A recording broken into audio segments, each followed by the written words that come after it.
A case from 1998 in the Smoky Mountains was never closed.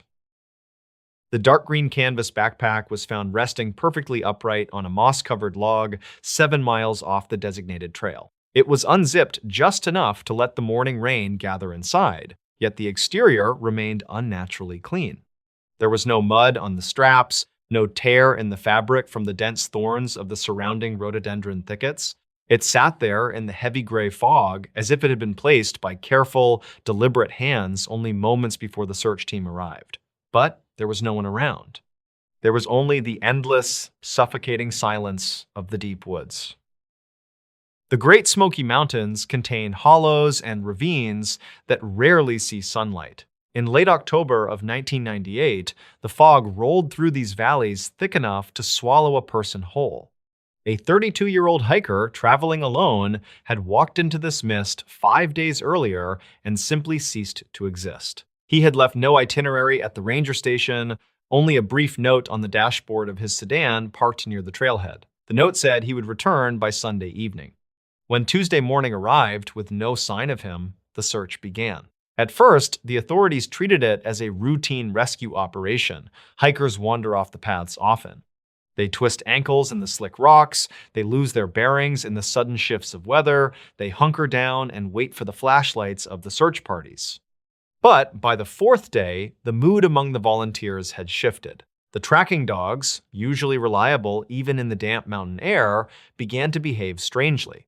They would pull their handlers toward a specific ravine only to stop dead at the tree line, whine, and refuse to step any further into the brush. The discovery of the backpack on the 5th day was the first concrete piece of evidence. Inside, investigators found a spare wool sweater, a half-empty canteen, a topography map folded perfectly along its creases, and a single roll of 35mm film. There was no food, no compass, and no sleeping bag. The lead ranger noted in his report that the placement of the bag felt wrong. It was perched too precariously on the rotting log. A sudden gust of wind or the brush of a passing animal would have knocked it into the mud. It seemed staged, left behind as a marker for something the search party could not see. That evening, a severe storm grounded the helicopters and forced the search teams back to the staging area. The rain pounded the metal roof of the temporary command center, drowning out the static of the radio equipment. It was a miserable, cold night. Around 2:15 a.m., the radio operator caught a faint transmission on a closed channel used only by the park rangers. It was brief, just a few seconds of an open microphone. According to the official logs, there was no voice on the other end. There was only the rhythmic sound of a shovel striking soft, wet earth. Over and over, with a heavy, exhausted breathing layered underneath, the operator called out, asking for identification, assuming a ranger was out in the storm trying to free a trapped vehicle. The digging sound stopped. For a long moment, there was only the hiss of static. Then, a slow, deliberate click as the transmitter was turned off.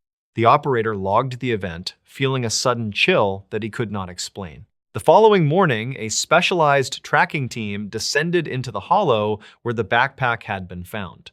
The rain had washed away most of the forest floor, turning it into a river of brown sludge.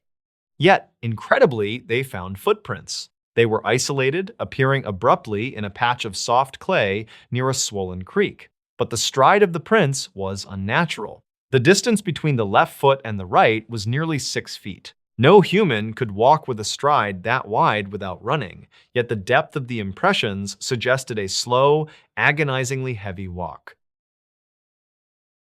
The footprints did not trail off, they simply stopped. The final print was sunk deep into the clay, right at the edge of a sheer drop-off that plummeted 70 feet into a gorge of jagged slate. The searchers peered over the edge, expecting to find a broken body at the bottom, but there was nothing. No torn branches, no disturbed rocks, no blood, just the rushing water of the creek far below. A photographer with the search unit took 3 Polaroid pictures of the strange tracks. He placed them in a manila folder, sealing it with standard evidence tape. The folder was handed over to the chief investigator and locked in the evidence safe at the main ranger station that afternoon. The investigation was moving from a rescue mission to something much darker. though no one wanted to say it out loud. 3 days later, two local hunters who had joined the search effort reported finding a campsite. It was located an impossible 14 miles deep into the park in a sector of wilderness that was virtually impenetrable due to deadfall and briars. It took an entire afternoon for a ranger team to hack their way through the underbrush to reach the coordinates. What they found defied all logical explanation. A small single-person tent was set up in a small clearing, but it was not on the ground. The tent was suspended nearly 30 feet in the air, wedged tightly into the thick branches of an ancient oak tree. It was perfectly pitched, the nylon pulled taut, the stakes driven deep into the thick, rotting bark of the upper limbs. To assemble a tent with such precision on the ground was standard.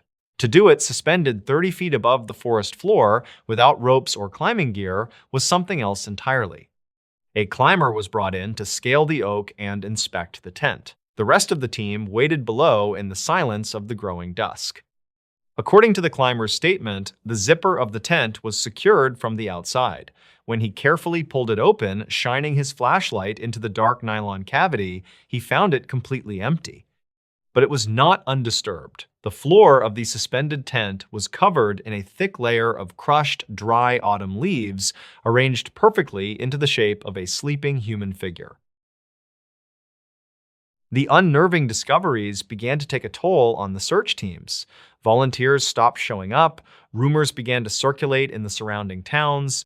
Locals spoke of the old legends of the mountains, of things that lived deep in the hollows that could mimic the shapes of the lost. The police officially dismissed these rumors, focusing instead on the tangible evidence gathered so far. But the tangible evidence was about to become a problem. The lead investigator requested the manila folder containing the Polaroid photographs of the bizarre footprints. He unlocked the secure safe at the station, a safe to which only 3 people had the combination. He pulled out the folder. The evidence tape was still perfectly sealed. The signature across the seam was unbroken, but when he cut the tape with his pocket knife and opened the folder, it was empty. The photographs were gone. There was no logical way they could have been removed without tearing the envelope or breaking the seal.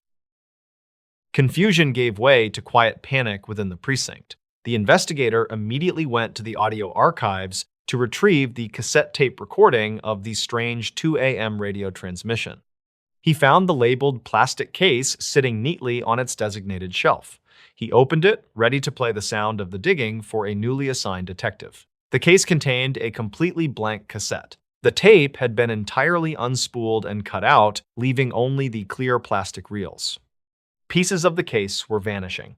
It was as if the mountain itself was reaching into the concrete walls of the station and erasing the proof of what had happened. Paranoia set in among the staff. Accusations of tampering were whispered in the hallways, but no one could explain how or why a deputy would steal a photo of a footprint or a recording of static. The final piece of evidence remained: the single roll of 35mm film found in the abandoned backpack. It had been sent to a secure lab in a neighboring county to be developed, far away from the local station. A week after the search had stalled, a plain envelope arrived on the investigator's desk containing the developed photographs. There were 24 exposures on the roll. The first 22 were completely black. The lab technicians noted that the lens cap must have been on, or the photos were taken in absolute darkness without a flash. But the final 2 photographs contained images. The investigator laid them out on his desk under the harsh fluorescent light of his office. The 23rd photograph was taken in the woods, clearly at night. The harsh glare of the camera flash illuminated a thick wall of briars and twisted rhododendron branches. But slightly off-center, partially obscured by the leaves, was a figure. It was incredibly tall, easily over 7 feet, wrapped entirely in dark, wet canvas. It had no discernible face, just a pale, smooth surface where features should have been. It stood perfectly still among the thorns, facing the camera. The 24th photograph was the most disturbing. It was taken from a low angle, pointing straight up into the canopy of a massive oak tree. The flash caught the underside of a nylon tent suspended high in the branches. But the tent was not empty in this picture. a heavy, dark shape pressed against the thin nylon floor from the inside, bowing the material downward.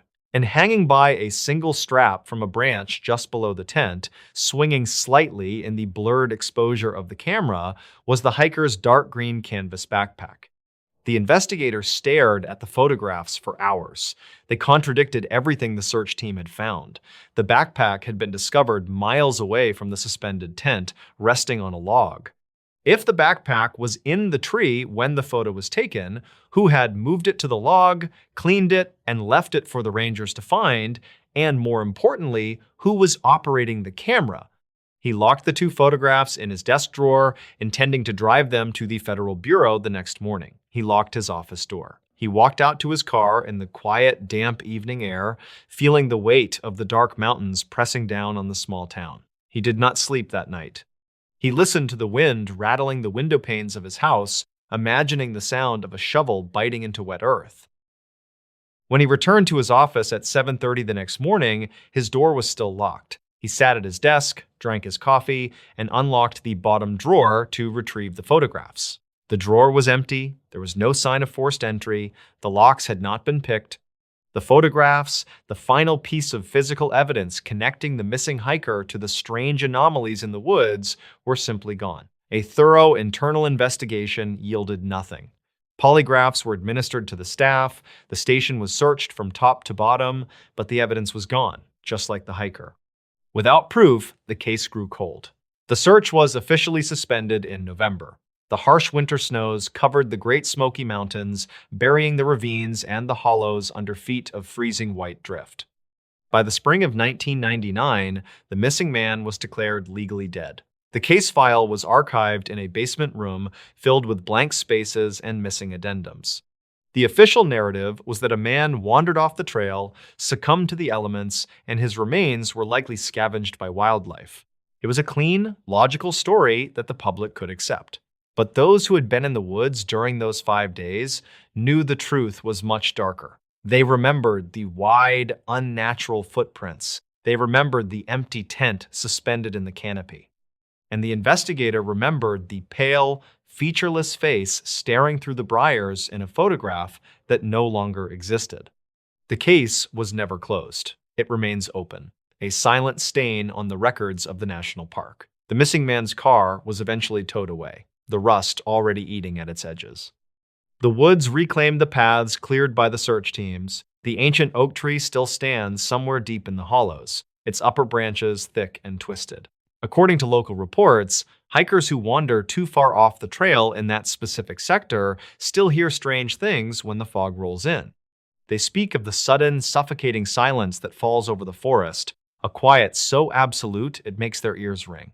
And occasionally, very late at night, campers claim to hear the rhythmic, distant sound of a shovel striking wet earth, digging a hole that no one will ever find. An Ontario forest camera captured something after midnight. The sequence of photographs began at 2:14 in the morning. David sat alone at his small kitchen table, the pale glow of the laptop screen casting long, distorted shadows across the empty room as he slowly clicked through the silent captures from trail camera number 4. The first 3 images showed nothing but the dark, freezing timber of the provincial wilderness, illuminated only by the harsh, flat burst of the infrared flash. But the 4th image, time-stamped 2:17 a.m., contained a pale, smeared blur at the extreme edge of the tree line. It was tall, far too tall to be a wolf or a roaming black bear, and its shape did not make geometric sense in the context of the dense, tangled brush. David was a field biologist studying seasonal migration patterns deep in the sprawling, unbroken forests of northern Ontario. It was a profoundly lonely profession, one that required long, uninterrupted stretches of isolation in a rudimentary cabin located 50 miles from the nearest paved road. The surrounding landscape was a vast, unforgiving ocean of black spruce, cedar, and birch, a place where the deep winter cold could snap a dry branch with the echoing sound of a rifle shot. To monitor the wildlife without disturbing them, David relied on a wide network of 30 motion-activated trail cameras, heavily strapped to tree trunks along natural game trails and frozen creeks. Camera number 4 was his most remote station. It was located 3 miles deep into a heavily wooded valley that the older locals and indigenous guides simply called the Black Ridge. It was a notoriously quiet patch of timber. According to regional historical records, a commercial logging company had attempted to clear the ridge in 1922, but they completely abandoned the camp after only 2 months. The official reports cited logistical failures and severe, unpredictable weather, but rumors persisted for decades that the lumberjacks simply refused to work in the deep shadows of those particular trees. They claimed the woods were unnatural, entirely devoid of animal sounds, and that their heavy equipment was constantly being dragged or moved in the middle of the night. David had never paid much attention to local folklore. He was a man of strict science, relying entirely on data, timestamps, and observable facts. When he had hiked out to retrieve the memory card from the Black Ridge earlier that afternoon, the heavy plastic casing of the camera had been covered in a thick, undisturbed layer of frost. It had sat in the silent woods, untouched by human hands, for 4 long weeks. Now, sitting alone in his locked cabin, with the diesel generator humming softly outside and the freezing wind picking up off the surface of the frozen lake, the digital data he was observing was beginning to defy all scientific logic. He clicked to the next photograph. The timestamp read 2:18 a.m. The pale blur had moved closer to the center of the frame. It was entirely motionless in the frozen capture, yet it was distinctly closer to the lens. The camera's infrared sensor rendered everything in stark, ghostly shades of gray, black, and white, and whatever this entity was, it reflected the invisible flash with an unnatural, sickening intensity. It looked like a towering figure wrapped in something damp and ragged, or perhaps something that had no clear defining physical edges. Its limbs, if they could accurately be called limbs, seemed terribly long, bending at subtle, wrong angles that defied the natural mechanics of bone and joint. David zoomed in on the image, leaning closer to the monitor, watching the pixels dissolve into grainy white noise. A cold, prickling sensation crept slowly up the back of his neck. He glanced up from the screen, his eyes darting toward the cabin window. Beyond the thick glass, the night was absolute, suffocating black. He suddenly felt acutely aware of exactly how far he was from any other living human being. If he were to scream, the sound would simply be swallowed by the millions of silent trees surrounding him. He swallowed hard, his throat dry, forced his eyes back to the glowing screen, and pressed the right arrow key. According to the digital data embedded in the image files, the motion sensor was being triggered precisely every 60 seconds.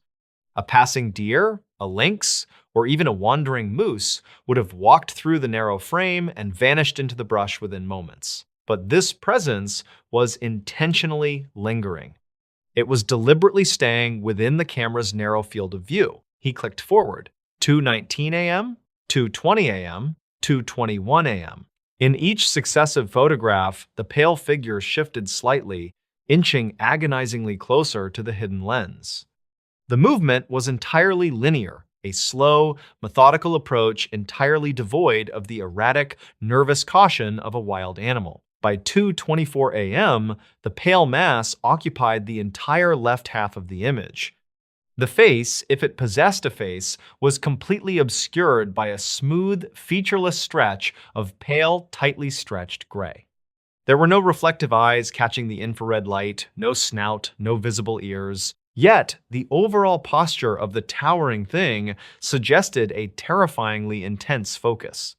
It was looking directly down into the lens. It was observing the small, blinking red light of the motion sensor just as intently as the camera was observing it. The wind outside his cabin began to howl through the eaves, rattling the loose pane of glass in the living room window with a rapid, violent shaking. David paused his clicking, his finger hovering over the keyboard. He listened to the bitter draft whistling through the log walls, a sound he had heard 1,000 times before, but tonight it sounded hollow, almost mournful in the dark. The cast iron wood stove in the corner of the room popped loudly, making his shoulders jump. He rubbed his tired eyes, trying desperately to rationalize what he was looking at. He told himself it was a technical artifact of the flash, a trick of falling snow and deep shadows, a piece of birch bark caught in a spiderweb directly in front of the lens. He looked back at the screen. The timestamp on the next file was 2:30 a.m.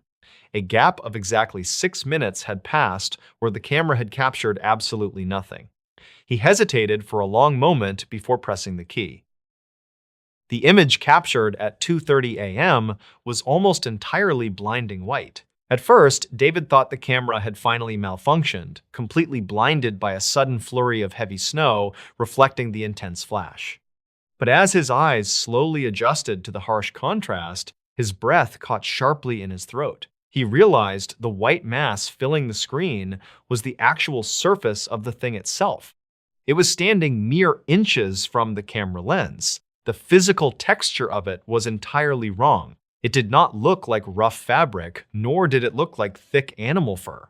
It looked like stretched, damp parchment, pulled agonizingly tight over an unseen, shifting frame. Near the upper right corner of the frame, there was a dark, cavernous void, a jagged, asymmetrical tear in the pale mass that faintly resembled a hollow, silently screaming mouth. And behind that terrible void, the dark outline of the familiar pine trees was completely blocked out. The entity was massive. It was entirely suffocating the camera. David pushed his wooden chair heavily back from the table. The scraping sound across the floorboards echoed far too loudly in the silent, empty cabin. He stood up, pacing the small confines of the kitchen, his heart hammering rhythmically against his ribs. He tried to build a logical, scientific explanation. Perhaps a large white owl had swooped down and temporarily covered the lens with its massive wing. Perhaps a wandering moose had pressed its wet nose directly against the plastic casing. He repeated these logical scenarios in his mind, trying to anchor himself firmly to reality, but the logic felt incredibly fragile. An owl would not have taken 16 minutes to slowly approach the camera from the distant tree line. A moose would have triggered the sensitive motion sensor with its massive bulk long before it ever reached the lens. He forced himself to sit back down in the wooden chair. There were still 22 unread photos left in the designated computer folder. He took a slow, shaky breath and pressed the arrow key. 2:31 a.m. The lens was perfectly clear again. The pale, suffocating figure was entirely gone. The forest looked perfectly normal. An empty, mundane corridor of dark evergreens standing silent in the freezing night. David let out a long, heavy breath, feeling a sudden, rushing wave of profound relief wash over him. It was gone. Whatever the anomaly was, it had finally moved on. He clicked to the next image, expecting to see nothing but empty, static woods until dawn. The timestamp read 2:32 a.m. The woods were indeed still empty, but there was a single, terrifying detail in the lower right corner of the frame that immediately caught his attention. It was a fresh footprint pressed deep into the light dusting of snow on the forest floor. In the previous clear image, the snow had been completely undisturbed. Now there was a deep, elongated impression. It was far too long and wide to be a human boot, and it possessed no distinct toes, claws, or animal pads. It was simply a heavy, crushing, dragging mark that smeared roughly through the frost, deeply exposing the dark earth beneath. He clicked rapidly through the next 15 photos. 2:35 a.m., 2:40 a.m., 2:45 a.m., 2:52 a.m. The woods remained entirely empty. The single footprint remained perfectly untouched by wind or fresh snow. Yet, the camera continued to trigger. It fired its silent flash into the absolute void of the forest over and over again, capturing nothing but static trees and that single, strange track. This slow realization chilled David to his absolute core. If the camera was entirely motion-activated, something heavy and substantial was still moving out there in the dark. It was either moving far too fast for the digital shutter to capture, or it was moving just outside the narrow cone of the camera's vision, pacing endlessly back and forth in the blind spots. As David reached the very end of the digital folder, he noticed a deeply unsettling pattern in the timestamps of the final 5 photographs. They were no longer being triggered minutes apart.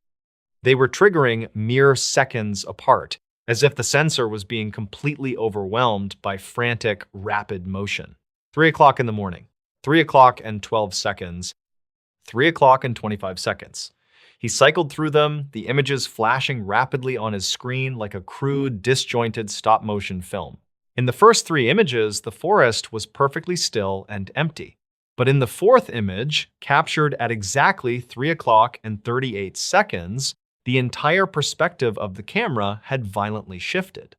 The lens was no longer pointing straight down the frozen game trail. It was pointing directly upward into the dense, tangled canopy of the dark trees. The heavy canvas strap used to secure the camera to the trunk, a thick woven band rated for hundreds of pounds of pressure, had been snapped with incredible, sudden force. The final photograph in the folder, taken at 3 o'clock and 40 seconds, was captured while the camera was in a chaotic state of freefall. It was a blurry, deeply disorienting smear of dark branches, falling snow, and pitch-black sky. But in the very center of that chaotic blur, illuminated briefly by the dying burst of the flash, was an incredibly long, pale, multi-jointed appendage reaching straight down from the high branches above. It bent back upon itself in a sickening, impossible geometry, its surface perfectly matching the damp parchment texture of the pale mass from earlier. It was reaching down through the air, grasping blindly toward the falling camera. David did not sleep a single minute that night. He sat frozen at his kitchen table until the dull, gray light of a winter dawn finally crept slowly through the frosted windows, his tired eyes fixed, unblinking, on that final, blurry image. When the winter sun was fully above the tree line, he packed a heavy rifle, loaded his truck, and drove the 3 miles down the rutted, icy logging road. He parked at the dead end and hiked the final mile into the Black Ridge section on foot, determined to retrieve his broken equipment and prove to himself that this was all an elaborate prank by local hunters or a bizarre mechanical failure. When he finally located the specific pine tree where camera number 4 had been mounted, the torn remnants of the canvas strap were still dangling loosely from the rough bark, its thick edges violently frayed and torn. The heavy, reinforced plastic casing of the camera lay shattered into a dozen jagged pieces on the frozen, unforgiving ground. The small alkaline batteries were scattered in the white snow, completely drained of all their power. He gathered the broken pieces of plastic in complete silence, his gloved hand gripping the leather strap of his rifle tightly, his eyes constantly scanning the dense, overarching canopy of heavy pine branches above his head. The woods around him were utterly, unnaturally silent. There were no winter birds calling in the distance, no wind whistling through the dry needles, no sound of small animals scurrying through the dead underbrush. It felt like standing completely still inside a vacuum. As he finally turned to leave the ridge, eager to get back to the safety and warmth of his truck, he looked down at the wide base of the massive pine tree. The morning sun had melted some of the lighter frost, but in the damp, exposed earth around the thick roots, he found a continuous, unbroken series of those deep, dragged impressions. They did not lead away into the deeper forest, nor did they lead back toward the established game trail. The massive, dragging tracks circled the base of the tree, over and over again, trampling the loose soil into a dark, muddy, chaotic ring before simply stopping directly beneath the thickest, highest branches. According to provincial employment records, David never returned to the Black Ridge area, nor did he ever finish his research contract. He submitted his seasonal ecological report a full month early, packed up his remote cabin in a single afternoon, and relocated to a completely different wildlife reserve over 400 miles away. The memory card containing the late-night infrared images was reportedly locked away in a private safety deposit box, never published in any of his official surveys, and never shown to his academic colleagues. To this day, local hunters and brave hikers who venture too far into the deep, silent timber of northern Ontario sometimes report finding strange, deep tracks circling the base of the oldest trees. And in the small, isolated logging towns bordering the vast wilderness, a quiet, persistent rumor still survives among those who spend their lives in the woods. They say that if you leave a camera out in the deep timber overnight, you should never review the footage taken between 2 and 3 o'clock in the morning. Because whatever slowly wanders the Black Ridge at that hour is learning exactly how the blinking cameras work, and it does not like being watched. An Appalachian cabin case with no footprints leading in or out. It was 3 o'clock in the morning when Deputy Miller reached the tree line. The snow was knee-deep and completely untouched, pale and luminous under the light of a fractured moon. No tracks led up to the porch. No paths broke the smooth, glittering surface of the drifts. Yet, the heavy oak front door of the cabin was standing wide open, a dark, gaping rectangle against the weathered wood. A single lantern swung gently from the rafters inside, casting long, erratic shadows across the snow-covered threshold. The county dispatcher had received the call exactly 1 hour earlier, a frantic voice whispering that someone was outside the windows. But the fresh powder, undisturbed for at least 12 hours, told a different, impossible story. The cabin sat at the end of an unnamed logging road, a mile and a half from County Route 44, buried deep within the Appalachian spine. It belonged to an older man, a retired archivist who spent his winters in total isolation, seeking the heavy, suffocating silence of the deep woods. For nearly 20 years, the man had never called emergency services. He was known in the nearest town only as a shadow who bought bulk supplies in November and disappeared until the spring thaw. But according to the 911 operator who took the call at 2:15 a.m., the man had been entirely coherent, speaking in a low, terrified hush. He claimed he could hear heavy, wet footsteps circling the exterior walls, pressing against the glass. He said they sounded like someone walking in soaked leather boots. Miller stood at the edge of the clearing, his breath pluming in the freezing air. The temperature was 10 degrees below zero, cold enough to make the moisture in his nose freeze with every inhalation. He aimed his heavy flashlight at the ground, sweeping the blinding beam across the expanse of snow, separating the forest edge from the cabin. Nothing. The snow was a pristine, glittering sheet stretching out for 50 yards in every direction. Not a single indentation, not an animal track, not a displaced branch. If someone had been circling the cabin just 45 minutes ago, they had done it without ever touching the ground. He approached slowly, forcing his way through the deep drifts, creating the only trail in the entire clearing. The silence was absolute, the kind of crushing quiet that makes the ears ring and the heart beat too loud. As he stepped onto the wooden porch, the boards groaned under his heavy winter boots. He drew his service weapon, his fingers stiff and clumsy inside his thick gloves. He called out, his voice swallowed instantly by the dense trees and the falling snow. No answer came from the dark interior. There was only the rhythmic creak of the swinging lantern, its fuel nearly exhausted, the flame sputtering and throwing wild, shifting shadows against the log walls. Miller crossed the threshold, stepping out of the wind and into the gloom. The inside of the cabin was freezing, the iron stove in the corner entirely cold, radiating a deep, metallic chill. But there was a scent in the air that did not belong in the high mountains during winter. It was not the familiar smell of pine, wood smoke, or old paper. It smelled heavily of stagnant water, river mud, and wet, decaying earth. It was a thick, humid odor that clung to the back of the throat. He shined his light across the wooden floorboards, moving past the small kitchen area. There, clearly illuminated in the harsh white beam, was a trail of dark, wet footprints. The prints began abruptly in the center of the room, far from the doors and windows. They were large, the shape of a heavy work boot without treads, caked in thick, dark mud that was already beginning to freeze into rigid ridges on the floor. Miller followed the trail with his flashlight, his breathing growing shallow. The prints did not lead toward the open front door. They did not lead toward the rear window, which was bolted shut from the inside with a heavy iron latch. They walked in a tight, deliberate circle around a faded armchair facing the cold fireplace.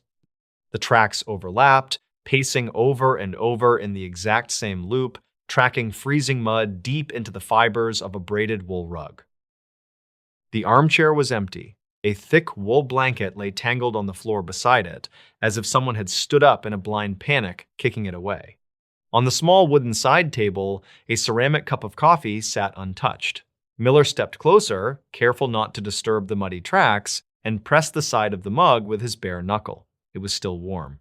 The archivist had been sitting here, drinking coffee in the dead of the night, while something paced around him in tight, muddy circles. And then the old man was simply gone, leaving no trace of a struggle and no tracks leading away. Miller raised his light, searching the rafters, the dark corners, the narrow loft above the bed. The cabin was a single open room with nowhere to hide. He walked toward the telephone mounted on the far wall near the pantry. The receiver was dangling by its coiled cord, swaying slightly, a faint dial tone hissing like static in the quiet room. Beneath the phone, a small yellow notepad lay open on a slanted wooden desk. A pen had rolled off the edge and lay on the floorboards. The final entry on the notepad was written in hurried, uneven handwriting, pressing so hard into the paper that the pen had nearly torn through the page. It was completely unlike the precise, careful script found in the rest of the notebooks stacked on the desk. The ink was still fresh, smeared at the edges by a trembling hand. It read simply, "They are not outside." The realization settled over Miller like ice water against the spine. The panicked call to the 911 operator had not been a plea for help against an intruder in the snow. It had been a desperate, fatal misinterpretation.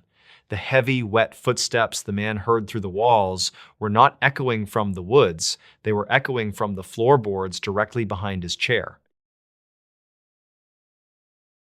Backup arrived 2 hours later, fighting their way up the snow-choked logging road with tire chains and floodlights. They found Miller sitting on the front porch, staring out at the unbroken expanse of snow, his radio turned off. They tore the cabin apart, looking for hidden compartments or cellar doors, but found nothing but solid earth beneath the foundation. They searched the woods for a radius of 5 miles, bringing in tracking dogs at dawn. The dogs refused to approach the cabin, whining and pulling back toward the cruisers. They dragged the frozen creek down in the valley. They found no trace of the archivist, not a single scrap of clothing, not a drop of blood. Furthermore, they found no explanation for the mud inside the cabin, which laboratory testing later revealed was composed of brackish sediment from a coastal swamp basin located over 400 miles away. The case file was eventually boxed away, labeled as an unsolved disappearance, though the details were heavily redacted in the public reports. Local residents rarely speak of the old cabin, and even seasoned hunters refuse to track through that specific section of the woods during the winter months. To this day, the official records maintain the impossible contradiction of that night.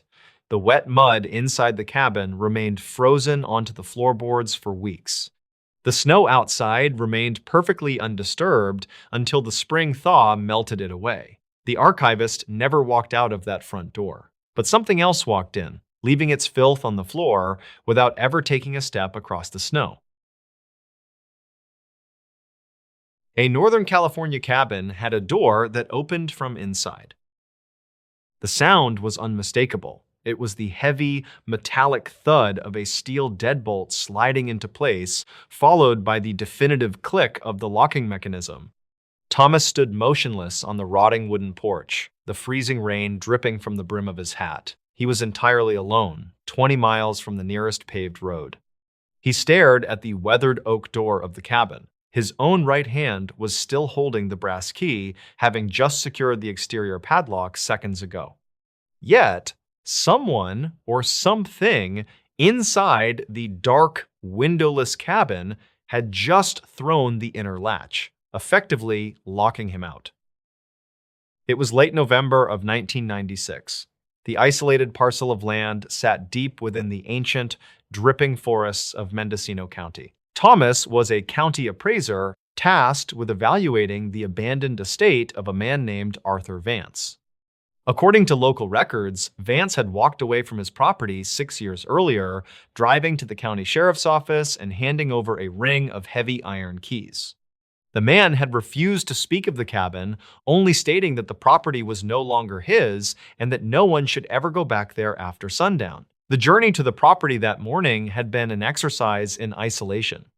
As Thomas had navigated his truck off the main highway and onto the unmarked dirt logging roads, the towering redwoods had seemed to close in around him, their massive trunks blocking out the pale autumn sunlight. The local radio station had dissolved into a haze of white static miles ago. The deeper he drove into the forested hills, the quieter the world became. By the time he reached the rusted iron gate marking the property line, the silence was almost deafening, broken only by the steady drum of rain against his windshield. Thomas had heard the rumors, of course. Small towns always held on to stories of eccentric hermits and cursed land, but Thomas was a man of measurements, property lines, and tax codes. He had arrived at the cabin at 2 in the afternoon, armed with a clipboard and a heavy flashlight. The structure itself was an anomaly. It was built from massive, untreated pine logs, but it completely lacked windows. The only point of entry was the single, solid oak door at the front, reinforced with thick iron bands and fitted with an absurd number of locks on both the inside and the outside. When Thomas had first unlocked the door and stepped inside earlier that afternoon, the air had tasted stale, metallic, and incredibly heavy. His flashlight beam had cut through thick, suspended dust, revealing a single, massive room. There was no furniture, there was no stove.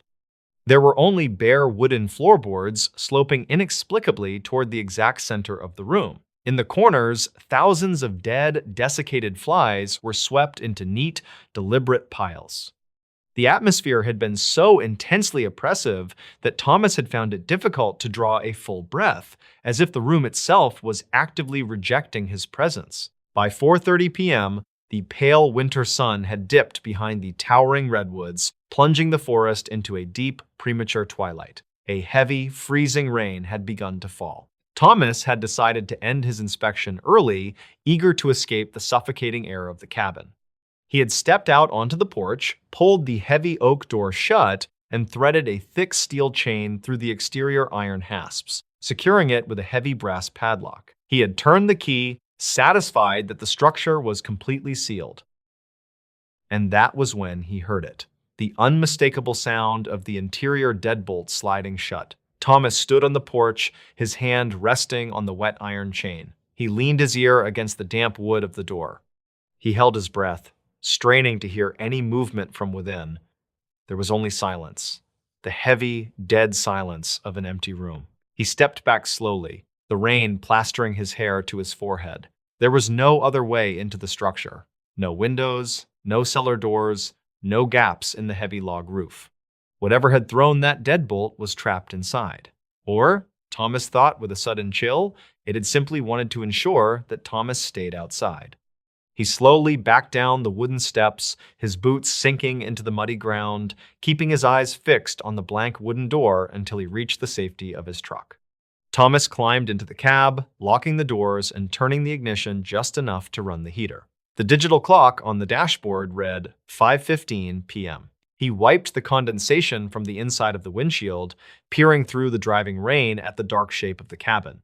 The wind picked up, violently thrashing the branches of the surrounding pines, but the cabin stood immovable, a black void against the gray trees. Hours dragged by in agonizing slowness. The rain transitioned into a steady, freezing mist.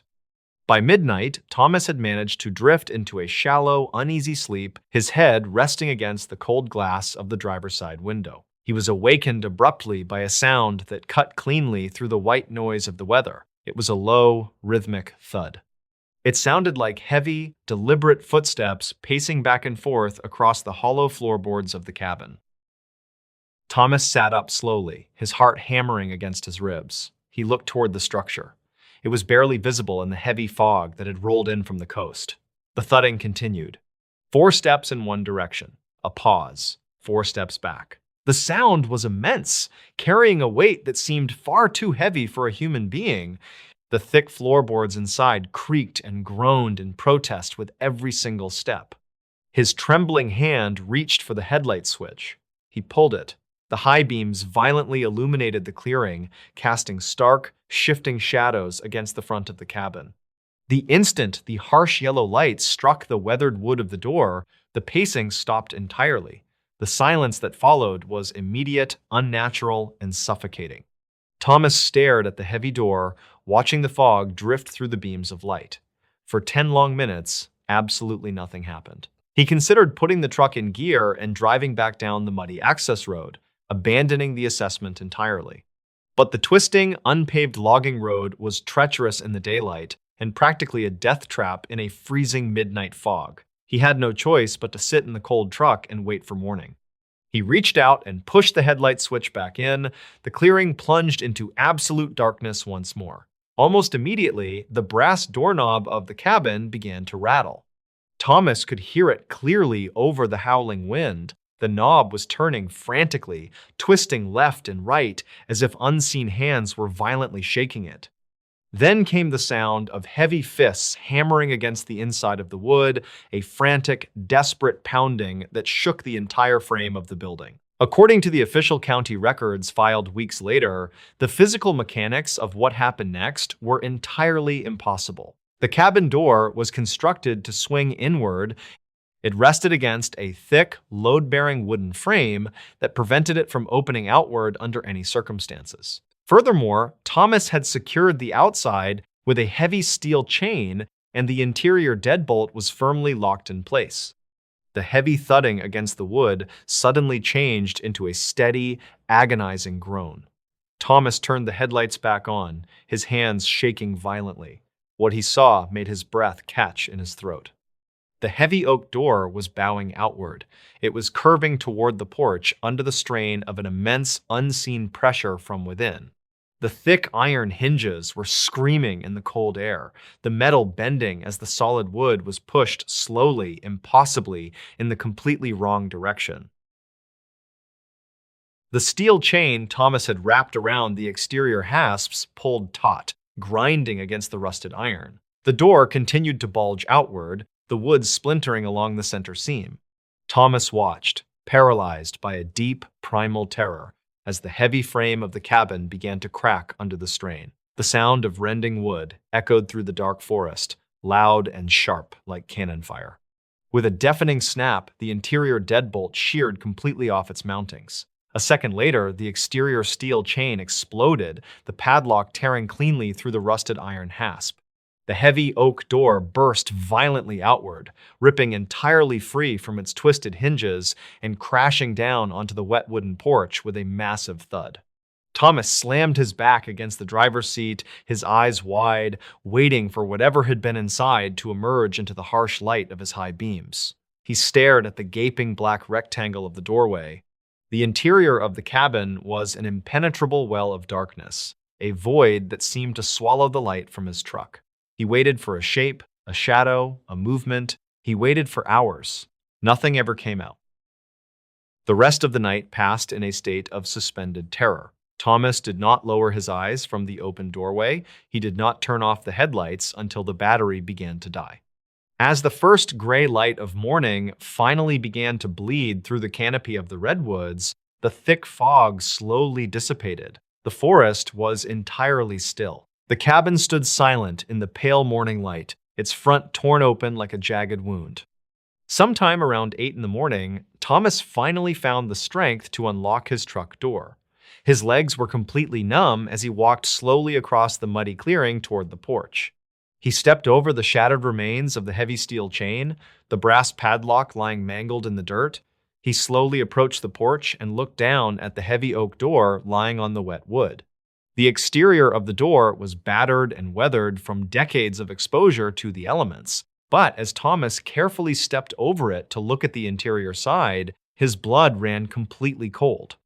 The inside of the door was completely smooth. There were no scratch marks, there were no dents, there was absolutely no evidence that anything had struck, pushed, or hammered against the wood from the inside. The heavy iron latch of the deadbolt was still fully extended, having been snapped off by sheer blunt force. Trembling, Thomas raised his heavy flashlight and aimed it into the open doorway of the cabin. The pale beams swept across the bare, slanting floorboards. The neat piles of dead flies in the corners were completely undisturbed. But what haunted Thomas, and what would eventually force him to abandon his career entirely, was the dust. The thick gray layer of dust coating the floor of the cabin was perfectly even, pristine, and entirely unbroken. Not a single footprint marked the floor.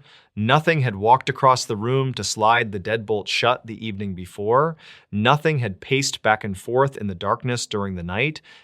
And nothing had pressed against the heavy oak door to force it open. The structure had simply locked itself, held its breath in the dark, and then violently torn itself open from the inside out. Local residents still refused to hunt in that specific section of the Mendocino woods. The abandoned property remains entirely unsold.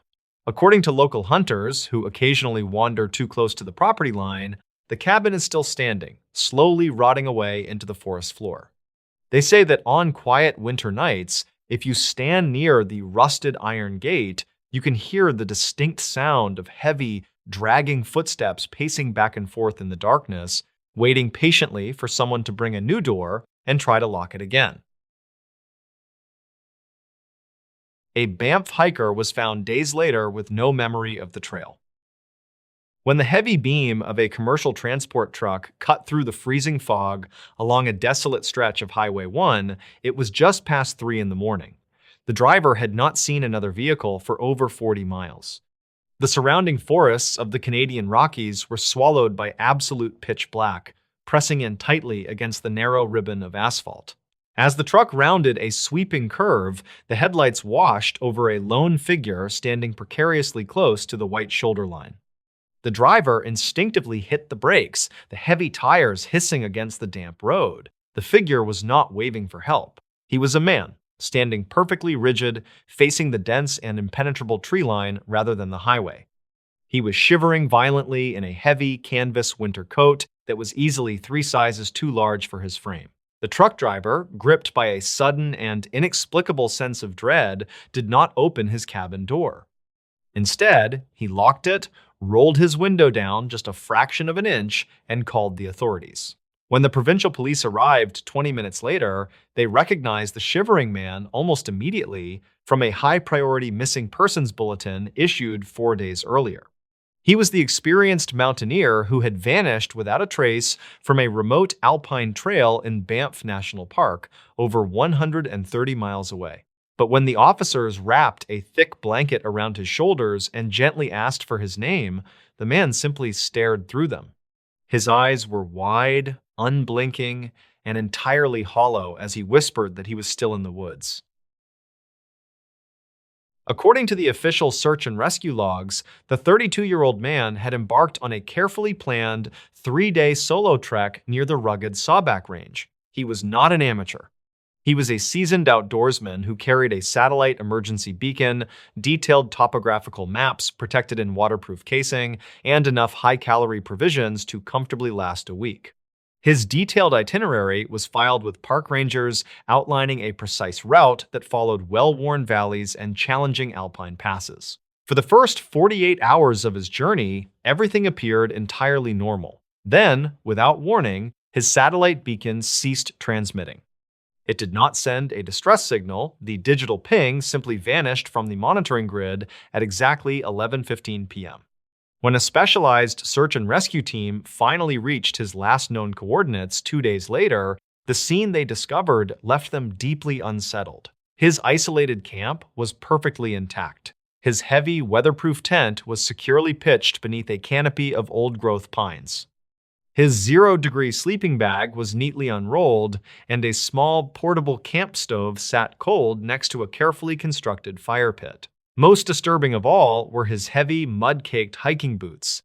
They were sitting neatly side by side just inside the zippered tent flap. There were no signs of a struggle, no blood, no aggressive animal tracks, and no scattered gear to indicate panic. The undisturbed scene suggested a deeply unnatural narrative.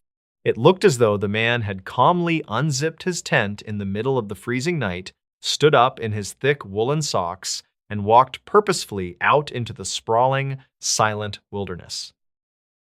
Finding the missing hiker alive should have been a moment of profound relief for the rescue teams, but the physical condition in which he was discovered only caused the mystery to deepen into something much darker. The sheer distance between his abandoned campsite and the icy stretch of highway where he was found spanned roughly 130 miles of unforgiving terrain. It was a brutal landscape of jagged, unnamed peaks, deep ravines, and freezing, fast-moving rivers. It was a journey that would have taken a fully equipped, highly trained expedition team over a week to traverse on foot. Yet, the man had seemingly covered that impossible distance in under 4 days. More baffling and deeply disturbing were the bottoms of his feet. Despite leaving his protective boots at the campsite, his bare soles were entirely pristine. There were no deep lacerations from the sharp scree fields, no pine needles embedded in his skin, and no signs of severe frostbite from the freezing alpine temperatures. He had allegedly walked over 100 miles through the harsh Canadian wilderness without shoes, yet his feet looked as though he had been resting indoors. Furthermore, the oversized, stained winter coat he was found wearing bore a faded embroidered logo from a regional logging company. According to public records, that specific logging company had filed for bankruptcy and ceased all operations in 1998. The hiker possessed absolutely no memory of where he acquired the heavy coat, how he crossed the impassable mountain ranges, or why he had abandoned his own shelter. Medical professionals at the regional hospital noted that his physical vitals were bizarrely, almost impossibly stable.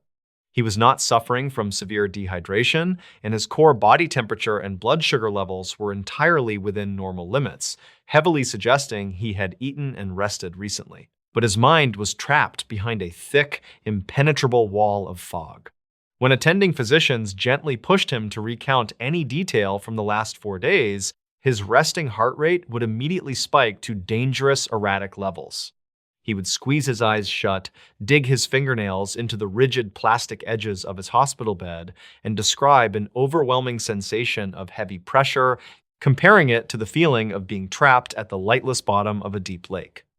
He told attending psychiatrists that the last normal event he could vividly remember was sitting by his unlit campfire around 8 o'clock in the evening, listening to the bitter wind move through the high pine branches.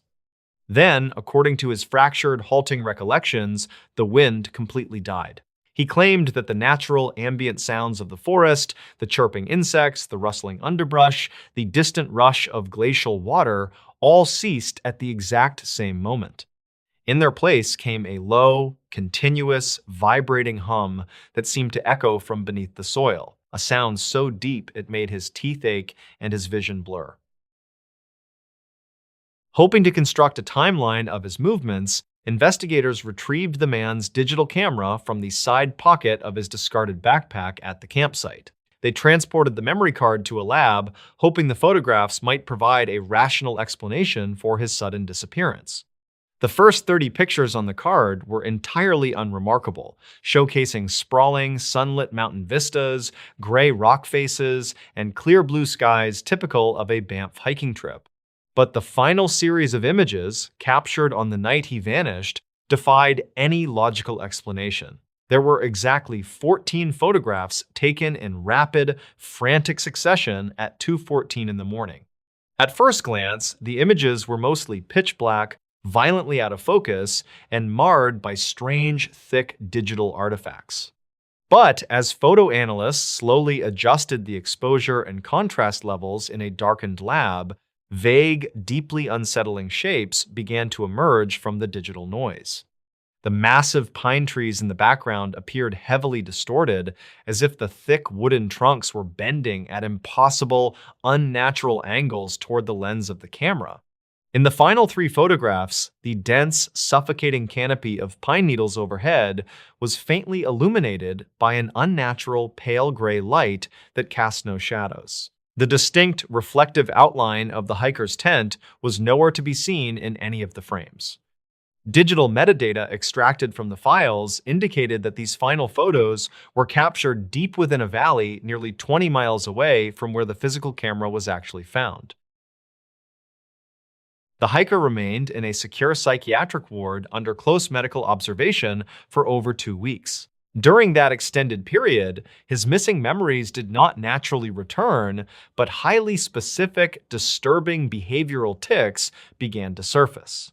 Night shift nurses reported in their charts that the man would wake from a dead sleep at exactly 2:14 in the morning every single night without fail. He would immediately pull his knees tightly to his chest, press the palms of his hands fiercely over his ears, and stare blankly at the acoustic ceiling tiles. When a night orderly once cautiously approached and asked him what was wrong, the man did not look away from the ceiling. He merely whispered that the trees outside the window were too quiet and that the sky behind the clouds was the wrong color.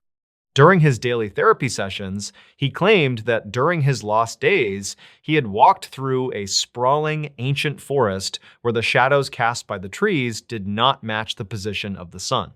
He spoke in a monotone voice about a hidden valley that did not exist on any topographical map, a place where the jagged rocks felt strangely warm to the bare touch, and the stagnant air smelled heavily of ozone and burning copper. He adamantly insisted that he had not walked the 130 miles to the highway. Instead, he claimed the dark woods had simply shifted and rotated around him, rearranging their geography in an endless maze until they finally spat him out onto the cold asphalt. The most deeply unsettling revelation came during a routine cognitive mapping test in his third week of observation. A specialist asked the man to draw a simple map of his planned route on a large sheet of paper, hoping the physical, repetitive act of tracing his steps might unlock a suppressed memory fragment. The hiker calmly took the black pen and began to sketch the Sawback Range with surprising, practiced accuracy. He drew the winding trail, the river crossings, and the exact location of his final campsite. But as his pen reached the perimeter of the camp, his hand began to tremble violently. He drew a tight, jagged, aggressive circle around the campsite. He pressed the ballpoint pen down so hard that the thick paper tore, furiously filling the circle with dense, chaotic scribbles of black ink until the pen ran dry. When the specialist carefully asked him what the dark void represented, the man stopped drawing entirely. His breathing grew terribly shallow. He looked up, his eyes hollow, exhausted, and filled with a profound terror, and stated softly that it was the place where the geography finally ran out. He told her that on that night, he had walked a few yards into the trees to investigate a strange, metallic sound, but when he turned around to go back to the safety of his tent, the trail was simply gone. It was not hidden by brush or darkness, it was completely erased from the earth. He said he kept walking in a straight line for what felt like years, but the massive tree trunks merely repeated themselves, forming an endless, looping corridor of identical bark and dead silence, trapped beneath a flat sky that held absolutely no stars.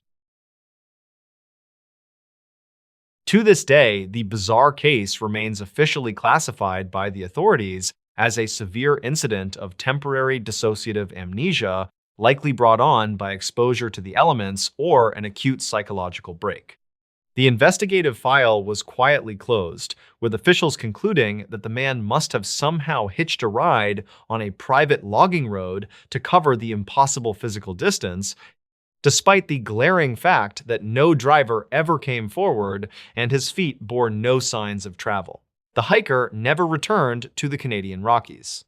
According to distant relatives, he relocated to a flat, arid desert region in the American Southwest, choosing a home miles away from any large trees or heavy foliage. But the veteran park rangers who patrol the deep, isolated valleys of Banff still whisper about the abandoned campsite near the Sawback Range. They say that on certain still, moonless nights, the natural, comforting sounds of the alpine woods simply drop away without warning, leaving behind a heavy, suffocating, and unnatural silence. And those who intimately know the persistent legend of the lost hiker know better than to step off the marked trail in the dark, driven by a quiet, lingering fear that the ancient trees might quietly close in behind them, leading them into a silent space where time, distance, and memory simply cease to exist. A Maine case from 1994 involved knocking for 7 nights. It started on the second night of November, 1994, at exactly 2:15 a.m., with a sound that did not belong in the deep, isolated woods of northern Maine. A heavy, rhythmic thudding against the thick, double-paned glass of a sliding patio door. Sarah Elias woke with a sudden, freezing jolt, the heavy woolen blankets pulled tightly up to her chin. The cabin was entirely dark, the surrounding forest swallowed by a black, moonless winter night. She lay perfectly still in her second-floor bedroom, her breath creating faint clouds in the freezing air, waiting to see if the sound had been born from a fading dream. 10 seconds later, the sound returned. It was methodical, blunt, and immensely heavy. 3 slow strikes. A long, agonizing pause. 3 more strikes. The Elias cabin was situated at the end of a 4-mile dirt logging road near the dense, sprawling shores of Moosehead Lake. The nearest permanent neighbor was located across a frozen inlet, entirely inaccessible during the bitter winter storms that routinely buried the region. Sarah had traveled there alone to clear out the property, preparing the old structure for a long overdue family sale. The power had failed hours earlier beneath the weight of ice forming thick layers on the remote power lines, plunging the house into complete darkness. When the knocking first pulled her from sleep, her rational mind frantically searched for an explanation. She assumed it was a lost hunter, or perhaps a stranded motorist who had somehow managed to navigate the treacherous, unplowed logging road. But the wind outside was howling, driving sharp ice against the wooden siding of the house in a chaotic roar, while the knock remained distinct, unhurried, and perfectly timed. She wrapped a heavy woolen blanket tightly around her shoulders, picked up a heavy iron flashlight from her bedside table, and walked slowly down the narrow, creaking wooden staircase. The cabin was freezing, the internal temperature dropping rapidly without the hum of the electric furnace. The beam of her flashlight cut a pale, dusty yellow circle through the oppressive darkness of the living room, illuminating the worn rug and the stone fireplace. When she finally reached the sliding glass door at the back of the house, she fully expected to see a desperate face pressed against the frost, begging for shelter. Instead, there was only the black, mirrored reflection of the room behind her. She reached out and flipped the wall switch for the exterior floodlight, acting on pure, ingrained habit, fully aware the backup generator was not running. The knocking stopped the exact second her fingertips touched the cold plastic of the switch. Morning broke gray and blindingly cold, casting long skeletal shadows through the ancient pine trees that surrounded the property. Sarah, dressed in heavy layers, laced up her thick winter boots and walked the perimeter of the cabin to investigate. The snow was pristine, sparkling under the muted light, completely untouched by human boots or the heavy paws of a wandering bear. The area directly beneath the patio door was completely smooth, presenting a solid, unbroken sheet of white powder stretching out toward the dark tree line. There was absolutely no physical evidence that anyone or anything had stood on the wooden deck the night before. Desperate for comfort, she convinced herself it had been a heavy, frozen tree branch driven by the storm striking the glass in a strange, repetitive rhythm. She spent the rest of the short daylight hours chopping firewood, bringing the heavy logs inside, and securing the thick wooden storm shutters over all the ground floor windows. The second night thoroughly destroyed any comforting, rational theories she had built during the daylight hours. At exactly midnight, the knocking returned, but it was no longer testing the glass of the patio door. It began at the heavy oak front door of the cabin. The sound was incredibly blunt, echoing through the empty wooden entryway with a startling, violent volume. 3 heavy strikes, a long, agonizing pause of exactly 1 minute, 3 more strikes. Sarah sat on the top step of the second-floor landing, her heart hammering painfully against her ribs, her hands trembling as she clutched a heavy iron fire poker. She sat in absolute darkness, listening carefully as the source of the sound slowly began to move. It did not sound like footsteps moving across the wooden boards of the front porch. There was no familiar crunching of heavy boots in the deep snow, no creaking of the frozen wooden planks, no rustling of winter coats. There was only the dreadful, vast silence of the winter night, followed suddenly by 3 heavy strikes against the kitchen window on the eastern side of the house. 10 minutes later, the terrifying knocking shifted to the living room window on the western wall. Whatever was waiting outside was slowly circling the property, testing the perimeter, searching for a weakness in the walls. The strikes were so forceful that Sarah could hear the old window frames rattling violently in their wooden casements. She spent the remainder of the night huddled in the furthest corner of her bedroom, her back pressed hard against the cold plaster, watching the locked bedroom door until the sun finally began to rise at 6:30 in the morning. On the third day, the paralyzing fear was replaced by a desperate need to escape. She packed a small canvas duffel bag, determined to drive the 4 miles down the logging road to the nearest paved highway, no matter how deep the snowdrifts had become. The outside temperature had plunged to 5 degrees below zero, freezing the moisture inside her nose with every breath. When she climbed into her pickup truck and turned the heavy metal key in the ignition, the engine did not turn over. There was no clicking of the starter, no struggling whine of the motor, no dimming of the dashboard lights. When she lifted the heavy steel hood of the truck, she found that the thick battery cables had been severed. It was not the jagged gnawing of a desperate, starving animal. The cuts were perfectly clean, sliced straight through the thick rubber and heavy copper wire with absolute precision. She was entirely isolated, stranded 40 miles from the nearest town. The third night brought a terrifying, impossible shift in the pattern. The knocking did not start at the doors or the windows. At exactly 11:15 p.m., the heavy, hollow sound came from directly above her head. Something was moving on the steep, slanted roof of the cabin. The heavy wooden support beams groaned under a sudden, immense, shifting weight, followed immediately by 3 hollow thuds against the frozen asphalt shingles. The terrible sound vibrated down through the wooden framework of the house, shaking decades of loose dust onto the bedroom floor.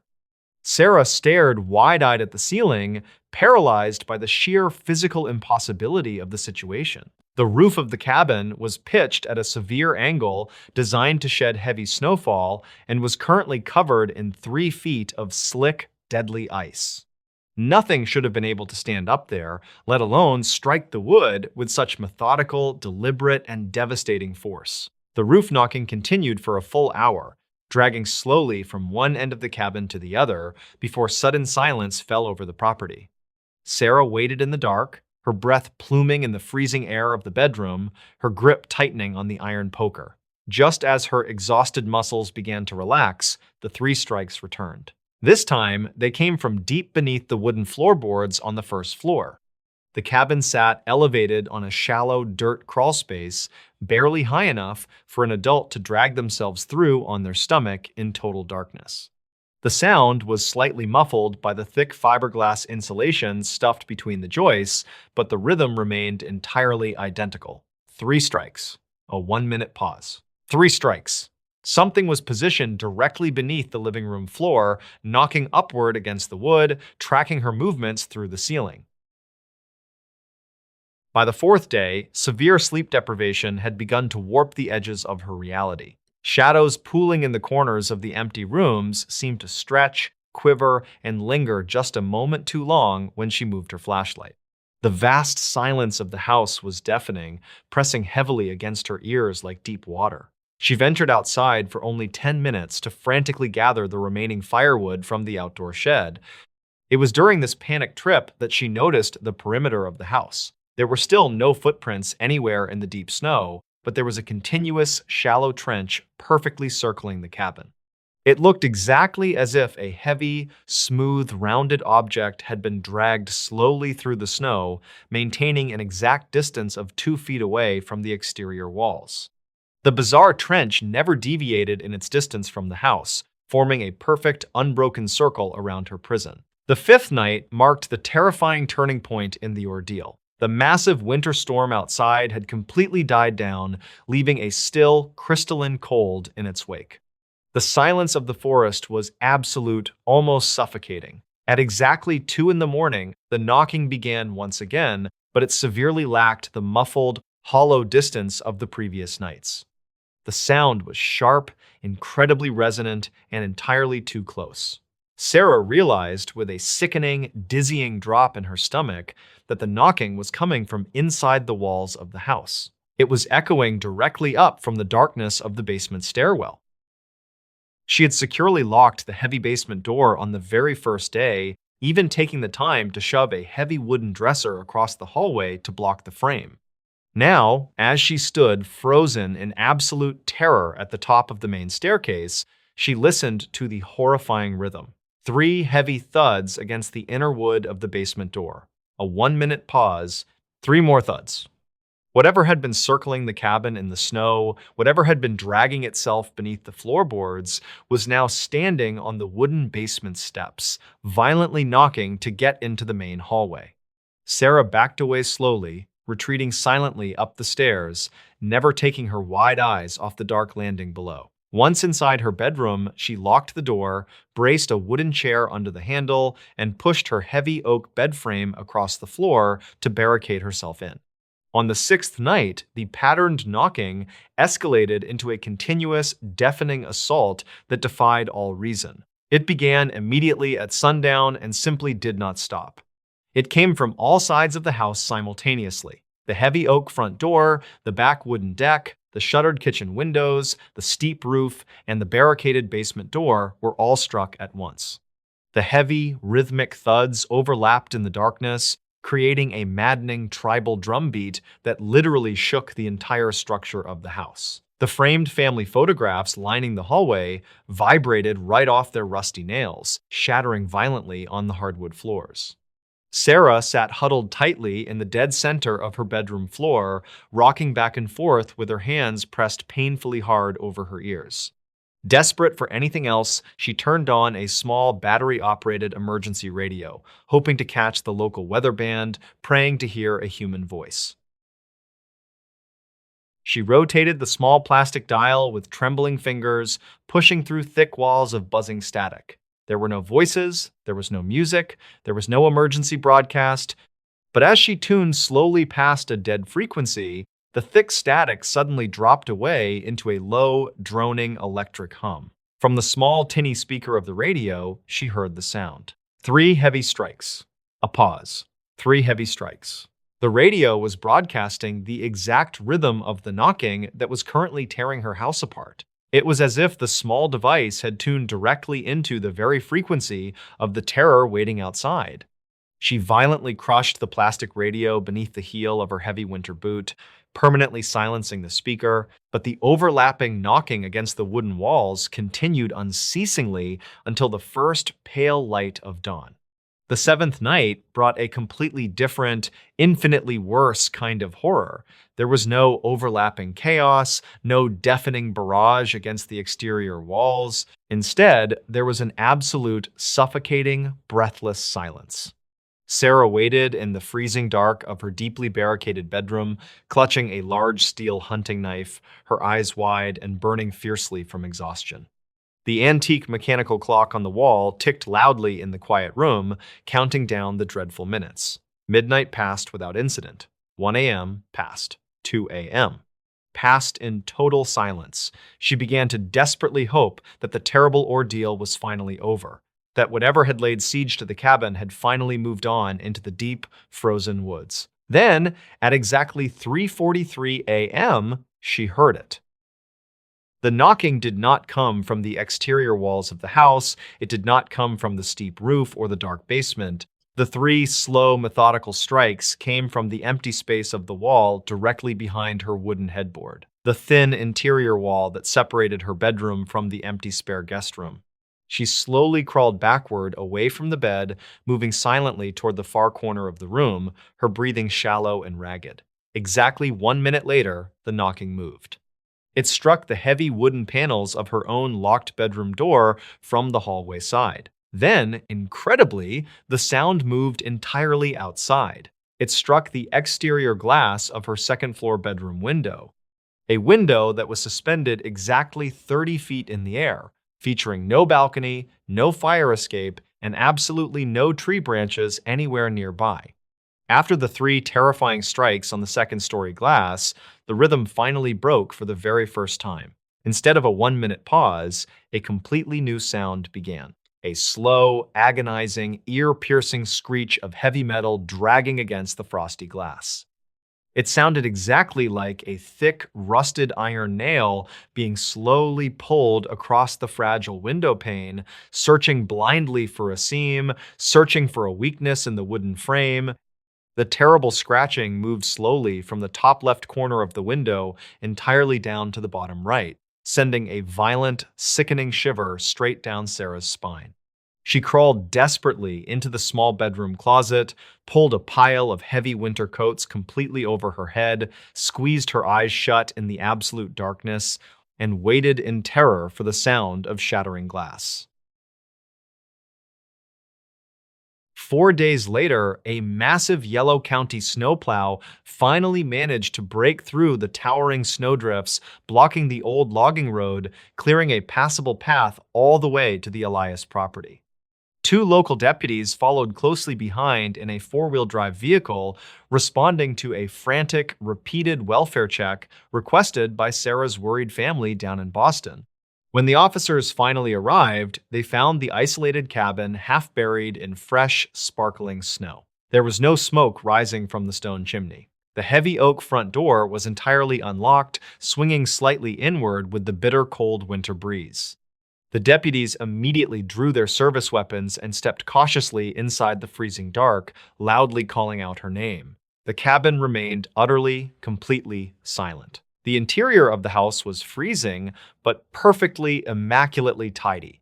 The kitchen counters were clean and wiped down, the living room furniture was undisturbed, the heavy wooden shutters were still tightly secured over all the ground floor windows. But when the two deputies slowly reached the back hallway, they found the heavy wooden dresser pushed violently aside. The thick door leading down to the dark basement was securely closed, but the wood itself was severely, unimaginably damaged. Hundreds of deep, jagged, overlapping indentations completely covered the surface of the wooden door, looking exactly as if someone had struck it repeatedly with terrifying strength using the rounded end of a heavy iron sledgehammer. The thick wood was splintered, cracked, and concaved inward, yet the heavy brass deadbolt remained perfectly locked from the outside. Sarah Elias was never found. The county police searched the surrounding winter woods for 2 solid weeks using highly trained tracking dogs, but the dogs completely refused to step past the initial tree line, simply sitting down in the deep snow and whining nervously at the dark, empty gaps between the towering pine trees. The official missing person report, formally filed on the 14th of November 1994, remains permanently open in the county archives, gathering dust in a filing cabinet. The Elias cabin stood completely empty for 20 long years before finally collapsing under the immense crushing weight of a severe winter storm. But the locals still strictly avoid the old logging road once the sun goes down. According to the older, superstitious residents of the town, if you park your car near the rotting ruins at exactly 2 in the morning and turn off your engine, you do not hear the wind blowing through the trees. You hear 3 hollow, rhythmic thuds echoing slowly and patiently from deep within the frozen black earth. An Idaho fire tower report from 2003 was never released. The final entry in the publicly released logbook for the Black Mountain Fire Tower simply read, "Weather clear, visibility 10 miles, no smoke detected." But according to internal forestry documents leaked nearly 2 decades later, the actual handwritten log from August 9th, 2003 did not end there. It continued for another 14 pages, cataloging a sequence of events that began at 11:45 p.m. The missing pages did not describe a forest fire, a trespassing hiker, or a sudden storm. Instead, the observer stationed at the tower documented an encounter that began with the ambient sound of the forest abruptly and completely ceasing. The Black Mountain Tower stood 65 feet above a dense, unbroken canopy in the remote reaches of the Clearwater National Forest. It was a standard architectural design for the region, a glass-walled box measuring roughly 14 by 14 feet, accessible only by a steep, exposed wooden staircase. The lookout on duty that summer was a 24-year-old seasonal employee. His name was redacted in all the leaked files, referred to only as the Observer. For the first 6 weeks of his post, his reports were entirely routine, filled with mundane details about humidity, wind speed, and distant lightning strikes. But the August 9th entry shifted in tone almost immediately after nightfall, noting a sudden drop in temperature and a strange, localized fog creeping through the pines directly below his structure. By midnight, the Observer reported that his two-way radio had begun emitting a rhythmic, low-frequency pulse. He wrote that he initially assumed it was atmospheric interference and attempted to contact the regional dispatcher. The channel, however, was completely choked by a thick, heavy static. He noted in his log that the pulse sounded biological, like a slow, amplified heartbeat broadcasting directly over the emergency frequency. He turned the volume down, but the vibration of the speaker still rattled against the wooden desk. Seeking the source of the interference, he stepped out onto the narrow metal catwalk that surrounded the glass cabin. The air outside was dead calm. There was no wind to move the trees, yet the Observer claimed he could hear the distinct sound of heavy branches snapping in the dark, roughly 200 feet below his position. The logbook described the Observer retrieving a high-powered, handheld spotlight from his supply locker. He leaned over the railing and swept the bright beam over the tree line, expecting to catch the reflective eyes of a black bear or a stray elk wandering through the underbrush. Instead, the beam illuminated a patch of the forest floor where the shadows simply did not behave correctly. According to his written account, a cluster of tall, pale shapes stood perfectly still among the dark trunks of the pines. They were thin, much taller than any human, and blended almost seamlessly with the pale bark of the birch trees. The Observer noted with a clinical, terrifying detachment that the figures were completely hairless and unnaturally smooth. When the harsh light hit them, they did not scatter or flinch. They simply leaned backward, slipping out of the illuminated circle with a smooth, liquid motion that defied the anatomy of any known animal. At 1:15 a.m., the Observer wrote that the pulsing sound on the radio had finally stopped. It was immediately replaced by a faint, wet clicking noise coming from outside the glass walls. He turned off all the lanterns inside the cabin, plunging himself into total darkness so his eyes could adjust to the moonlight and he could see the catwalk. The narrow metal walkway was empty, but the clicking continued. It sounded like long, hardened fingernails tapping rhythmically against the wooden support beams holding the massive tower aloft. The sound was not stationary, it was slowly, methodically moving upward. 10 feet off the ground, 20 feet, 30 feet. Something was climbing the sheer wooden structure, but it was entirely avoiding the wooden stairs. The Observer documented his own rising panic with a strange, methodical precision, as if relying on protocol was the only way to maintain his sanity. He recorded the exact time he secured the heavy trapdoor that covered the stairwell entrance. He noted checking the locks on the heavy glass doors on all four sides of the cabin. A few minutes later, he wrote that the thick timber framing of the tower was beginning to groan under an immense shifting weight. Whatever was scaling the exterior was heavy enough to make the 65-foot structure sway slightly, mimicking the motion it usually made only in gale force winds. Yet, the night outside remained perfectly still. There was no breeze to stir the pines, there was only the creaking wood and the relentless, wet clicking ascending the eastern supports. At 2:30 a.m., the tapping stopped just below the edge of the catwalk. The Observer sat perfectly still in the center of the dark room, gripping a heavy flashlight, waiting for a face to appear in the windows. For nearly 10 minutes, there was absolute, suffocating silence. Then, a voice spoke from the darkness outside the reinforced glass. The logbook recorded that the voice belonged to the regional dispatcher, the familiar woman who took his daily weather reports. But the dispatcher was stationed at a secure facility more than 30 miles away. Furthermore, the voice lacked any human inflection or breath. It simply repeated the phrase, observer status check, over and over, with the flat, mechanical cadence of a skipping audio recording. The observer did not answer the voice. He remained motionless on the floorboards, barely daring to breathe. He wrote that when he failed to respond, the voice outside began to change. It distorted, deepening into a hollow, metallic drone, though it continued to repeat the exact same phrase. A few moments later, a second voice joined it from the western side of the catwalk.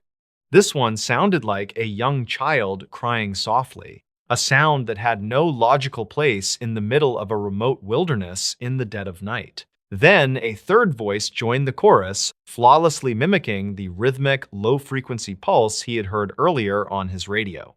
A chaotic symphony of impossible sounds drifted through the thin glass panes surrounding the cabin entirely. The observer realized they were trying to provoke a response, attempting to trick him into speaking so they could pinpoint his exact location within the dark room. At 3:14 a.m., the observer managed to write his second-to-last entry. The handwriting had become shaky, the letters pressed deeply into the paper. He wrote that a face had finally pressed itself against the glass on the northern side of the cabin. He could only see its outline in the dim moonlight. He described it as impossibly long, pale, and completely smooth, entirely lacking eyes, a nose, or any discernible human features. It had only a wide, dark fissure where a mouth should be. As he watched in paralyzed horror, a long, multi-jointed hand reached up into view and began testing the brass handle of the outer door. The handle turned slowly, clanking heavily against the locked mechanism. The creature did not try to force the door open or break the glass. It simply stood there, patiently testing the lock, while the stolen voices continued to murmur endlessly from the surrounding darkness. The final page of the unredacted logbook contained only a few hurried sentences logged at 3:43 a.m. The handwriting had devolved into a frantic, nearly illegible scrawl. The observer noted that the deep structural groaning of the tower had returned, but this time it was coming from all four sides simultaneously. There was not just one of them waiting outside. The wet clicking filled the air, vibrating violently through the floorboards beneath his boots. The final sentence on the page was heavily underlined. It simply read, "They know the glass is fragile, they are tapping the panes." When the scheduled relief crew arrived 2 days later, the Black Mountain Tower was empty. There was no sign of a struggle, the furniture was undisturbed, and no trace of blood or damage was found inside the cabin. The heavy wooden trapdoor was still securely locked from the inside, meaning whoever left had not used the stairs. The glass windows were entirely intact, but the relief crew noted they were covered in an oily, translucent residue on the outside, spanning from the floor to the roofline. The Forestry Service never publicly identified the substance. The observer's personal belongings, including his keys and wallet, were still neatly packed in his duffel bag beneath the cot. The official report filed by the agency later that month stated that the young man had simply walked off the job, abandoning his post to hike back to civilization due to severe isolation fatigue. The unredacted logbook pages remained buried in classified archives until a Freedom of Information request accidentally uncovered them nearly 2 decades later. The Forestry Service immediately issued a brief statement dismissing the handwritten pages as a creative writing exercise, claiming they were merely a symptom of the observer's declining mental state during his long deployment. But former rangers who worked the Black Mountain District during that era have long shared quiet rumors about the events of that summer.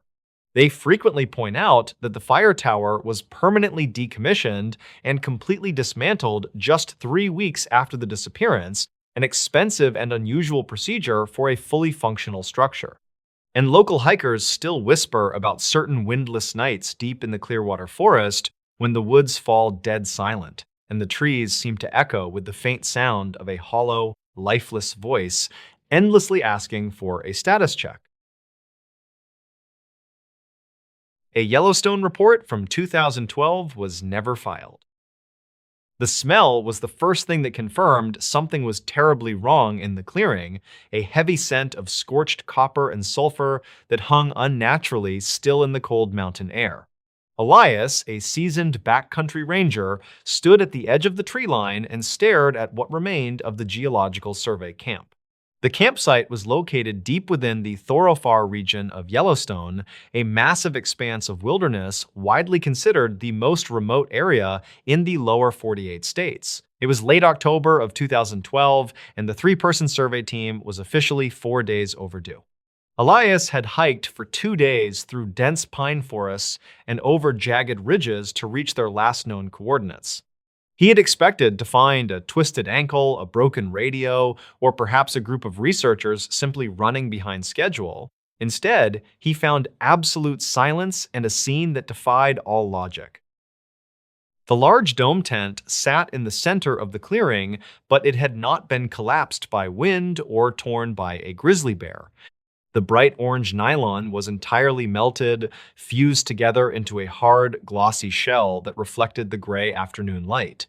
The damage did not look like the result of a campfire gone out of control. There was no ash, no charred wood, and the dry yellow grass surrounding the tent was perfectly untouched. It looked as though an intense, localized heat source had baked the tent from the inside out, causing the synthetic material to shrink and petrify around the aluminum poles. The poles themselves were warped inward, bent as if subjected to immense and sudden atmospheric pressure. Elias did not call out. The profound quiet of the forest seemed to press against his ears, and an instinct older than his training told him to remain completely silent. He approached the petrified structure slowly, his boots crunching lightly on the frost-hardened dirt. He unholstered his bear spray, though he already knew that no animal was responsible for this. Peering through a melted gap in the nylon, he saw the 3 sleeping bags. They were empty, but they were compressed, flattened against the floor of the tent as if smoothed down by a heavy weight. There were no backpacks, no boots, and no sign of the expensive thermal imaging equipment the team had brought with them. The only item left behind was a small green field journal lying in the dirt near the fire ring. Elias picked it up. The cover was warm to the touch, despite the ambient temperature hovering near 30 degrees. He opened the journal. The first dozen pages were filled with standard scientific notations, neatly written columns detailing soil acidity, water temperatures, and seismic readings from the nearby thermal vents. But as he turned the pages, the handwriting began to deteriorate. The neat columns gave way to sprawling, erratic sentences that pushed off the edges of the paper. The entries from 3 days prior stopped mentioning geology entirely. Instead, the lead researcher had written repeatedly about a low, vibrating hum that seemed to emanate not from the ground, but from the empty spaces between the trees. The final entry, written in a frantic, pressing hand, consisted of only one sentence. It read, "The shadows are unlatching from the pines, and they do not cast themselves on the ground." Elias felt a cold prickle of sweat form at the base of his neck. He reached for his shoulder radio, keying the microphone to contact the dispatch center at Mammoth Hot Springs. He spoke softly, identifying himself and requesting an immediate emergency channel. He waited for the familiar burst of static and the dispatcher's voice. Instead, the radio emitted a sound he had never heard before. It was a wet, rhythmic tearing noise, followed by a slow, dragging exhalation that sounded impossibly close. It did not sound like signal interference. It sounded like something breathing directly into a microphone in a hollow, echoing room. Elias released the button, his heart hammering against his ribs. He tried again. The same slow, ragged breath answered him, but this time he could hear a faint clicking noise in the background, like teeth snapping together in the dark. He turned the radio off completely. The air in the clearing felt suddenly heavy, as if the barometric pressure had plummeted in a matter of seconds.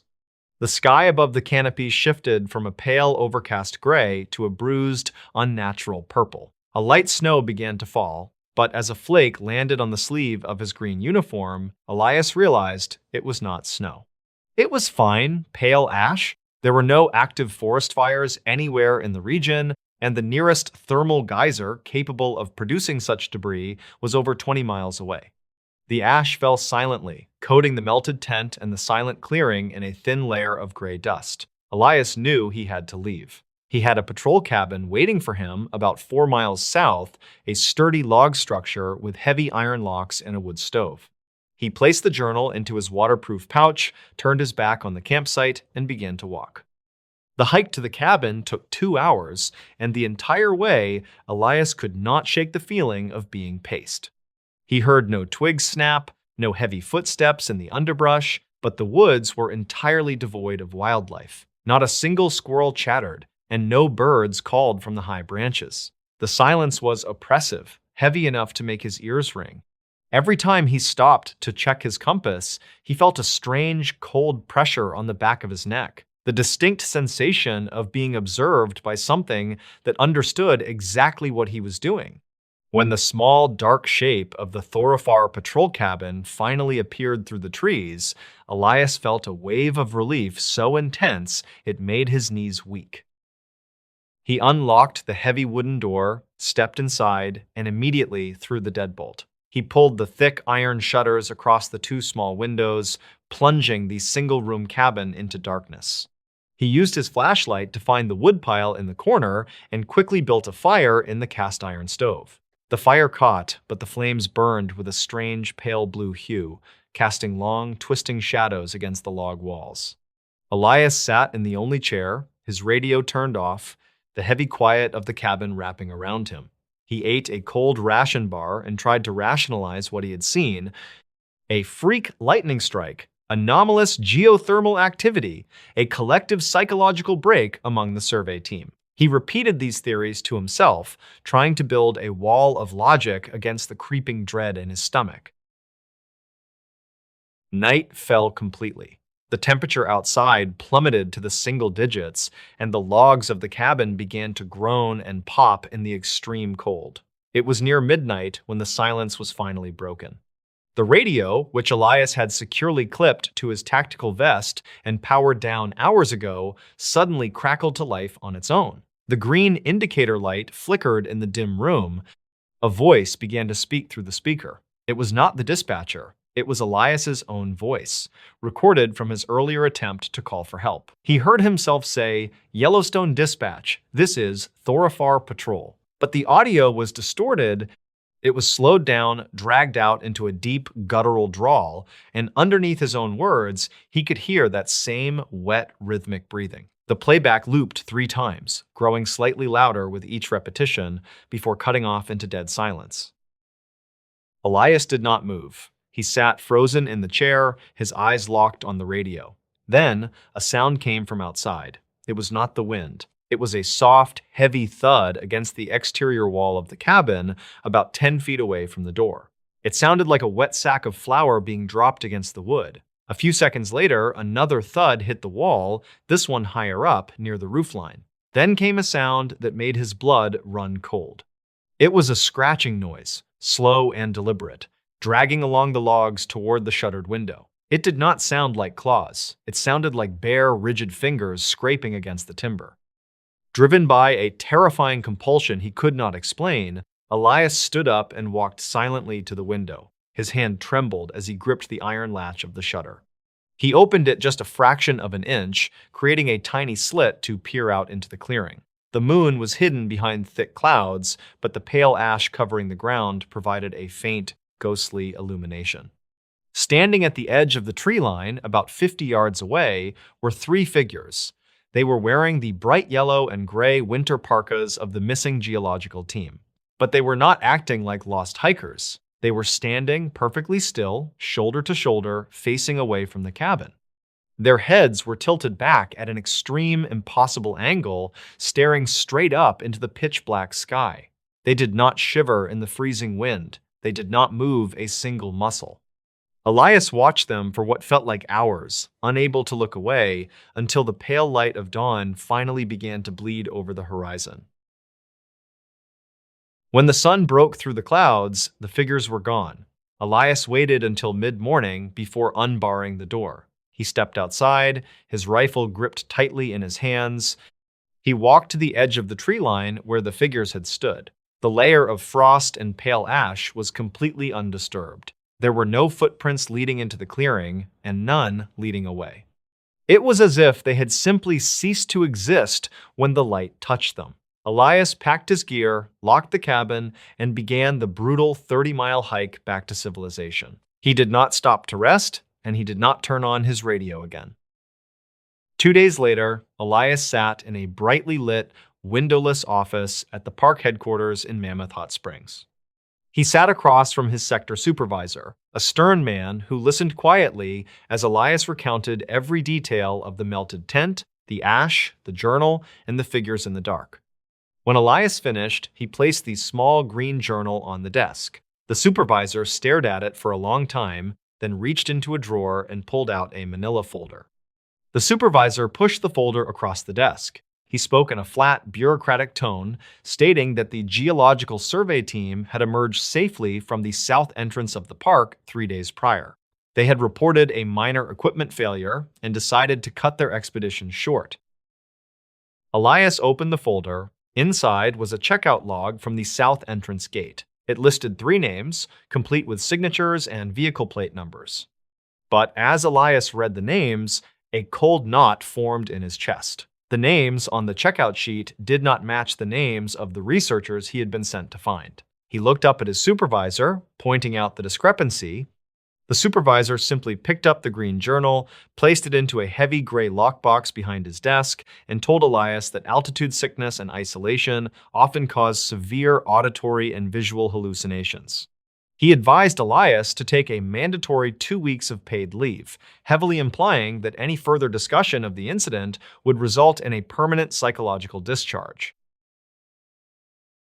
Elias took the leave and shortly after requested a transfer to a different park entirely. He never returned to the thoroughfare. His detailed handwritten report was never entered into the digital database. If you search the public records for a missing geological team in the fall of 2012, you will find absolutely nothing. But among the veteran backcountry rangers of Yellowstone, a quiet rumor still circulates. They say that if you find yourself near the thermal vents of the deep thoroughfare late in the season and the temperature suddenly drops, you should never look out the windows of the patrol cabins.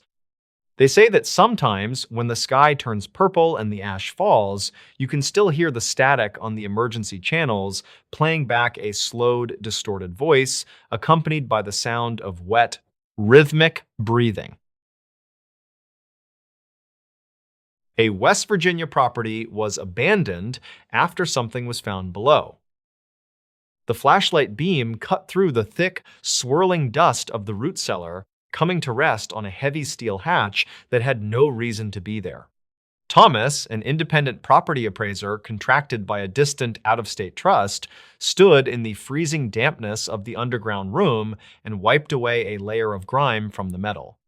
The county blueprints in his leather satchel showed only a standard stone foundation for this isolated 1930s timber house in the dense Appalachian foothills.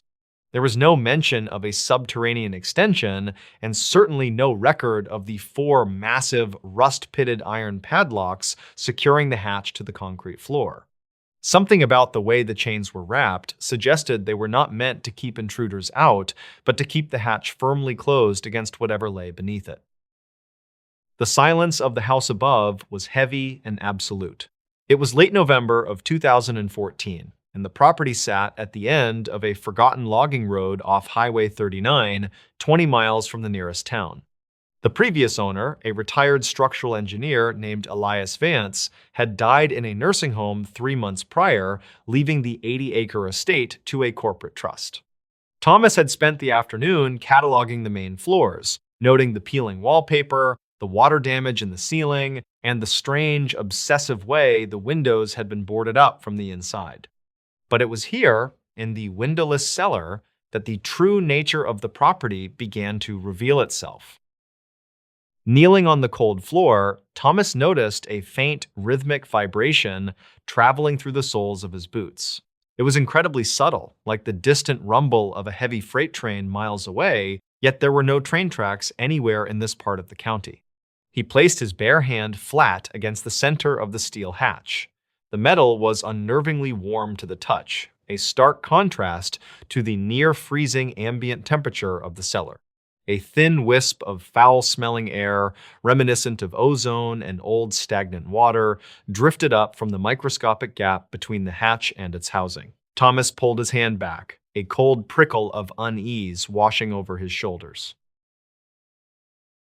He returned the following morning shortly after 9 o'clock, carrying a heavy-duty battery-powered angle grinder and a crowbar.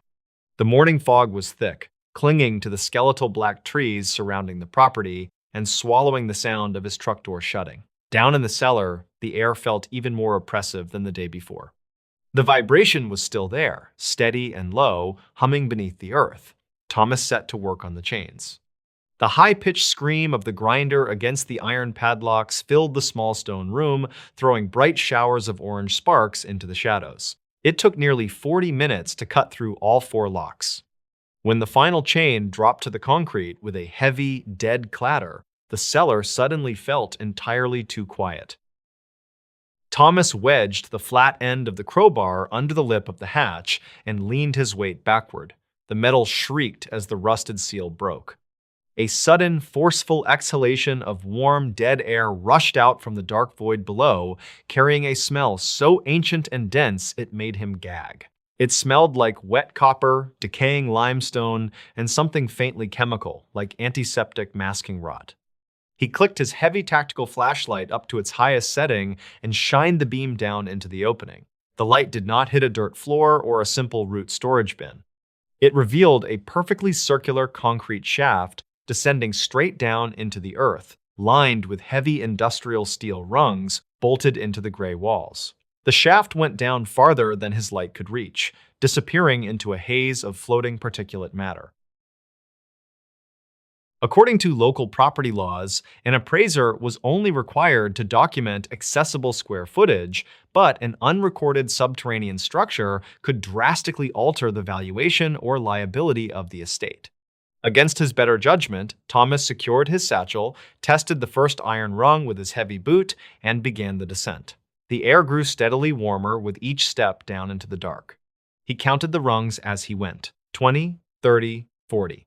The square of gray light from the cellar hatch grew smaller and smaller above him. By the time his boots finally struck a solid concrete floor, he had climbed down at least 60 feet beneath the West Virginia soil. The space at the bottom of the shaft was pitch black. Thomas swept his flashlight around, illuminating smooth, seamless poured concrete walls. He was standing in a small antechamber. To his left, a large electrical breaker box hung on the wall, its metal door hanging open. To his right, a heavy steel door stood slightly ajar. He moved toward the breaker box, noticing that the thick black cables leading out of it disappeared directly into the bedrock. With a gloved hand, he threw the massive main switch. Deep within the walls, a series of heavy mechanical clunks echoed, followed by the low electrical whine of large generators waking up. Row after row of caged fluorescent lights flickered to life overhead, casting a harsh, pale yellow glow down a long, impossibly wide corridor. Thomas stepped through the steel door and stopped, staring down the tunnel. The corridor stretched for at least 200 feet, driving straight into the subterranean heart of the mountain. It was wide enough to drive a small truck through. The sheer cost and logistical nightmare of excavating and pouring this much concrete in secret decades ago was unfathomable. Elias Vance could never have funded or built this alone. It was a military-grade installation hidden beneath a rotting wooden farmhouse. As Thomas walked slowly down the corridor, his footsteps echoing flatly against the walls, he noticed a series of identical metal doors lining the right side of the tunnel. He approached the first one, finding it unlocked. He pushed it open and shined his light inside, though the overhead fluorescence soon buzzed on. The room was not a storage closet or a utility space. It was set up exactly like a child's bedroom from the 1970s. There was a small wooden bed with a faded quilt, a dresser, and a small desk. But the unsettling details quickly became apparent. The furniture was bolted tightly to the floor, the walls were lined with thick, gray acoustic dampening foam, and high in the corner of the ceiling, a heavy glass dome housed a mechanical security camera, its lens pointed directly at the bed. Thomas backed out of the room, his breath catching in his throat. He checked the second door. It was an exact replica of a vintage kitchen, complete with a table, chairs, and old appliances. Again, everything was bolted to the concrete, the walls were soundproofed, and a camera watched from above. The appliances were completely gutted, the refrigerator had no motor, the oven had no heating elements, they were mere props. This was not a bunker designed to keep people safe from a nuclear attack. It was an observation facility. It was an enclosure designed to simulate a normal environment while closely monitoring whoever or whatever was kept inside. At the far end of the corridor, the tunnel opened up into a larger, circular command center. Banks of ancient, dusty electronic equipment sat dormant on long metal tables. Dust motes drifted lazily through the stale, warm air. In the center of the room sat a heavy steel desk with a single, leather-bound logbook resting squarely on its surface. Thomas approached the desk, his heart hammering against his ribs. He opened the ledger. The pages were filled with meticulous, handwritten notes dating back to 1982. The early entries discussed structural integrity, seismic monitoring, and depth excavation. But as he turned the pages, jumping forward through the years, the tone of the writing shifted.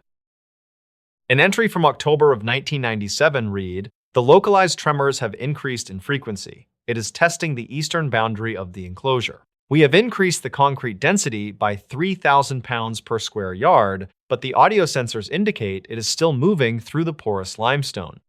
An entry from April of 2003 was written in a hurried, frantic scrawl. It read, "The mimicry behavior is worsening. It arranged the mock furniture to perfectly match the upstairs living room. It knows the layout of the house. We cannot let it reach the surface layer." Thomas felt a cold sweat break out across his forehead.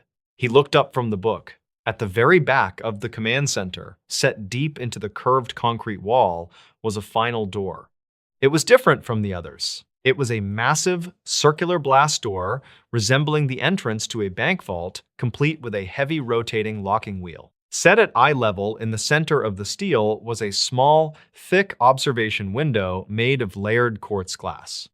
The wheel was turned to the locked position, but the thick steel locking bolts were straining, slightly bent outward, as if something of unimaginable weight had been pressing against the door from the other side. Drawn by a morbid, terrifying curiosity, Thomas walked slowly toward the blast door. The ambient warmth in the room was coming entirely from the metal surface of this door.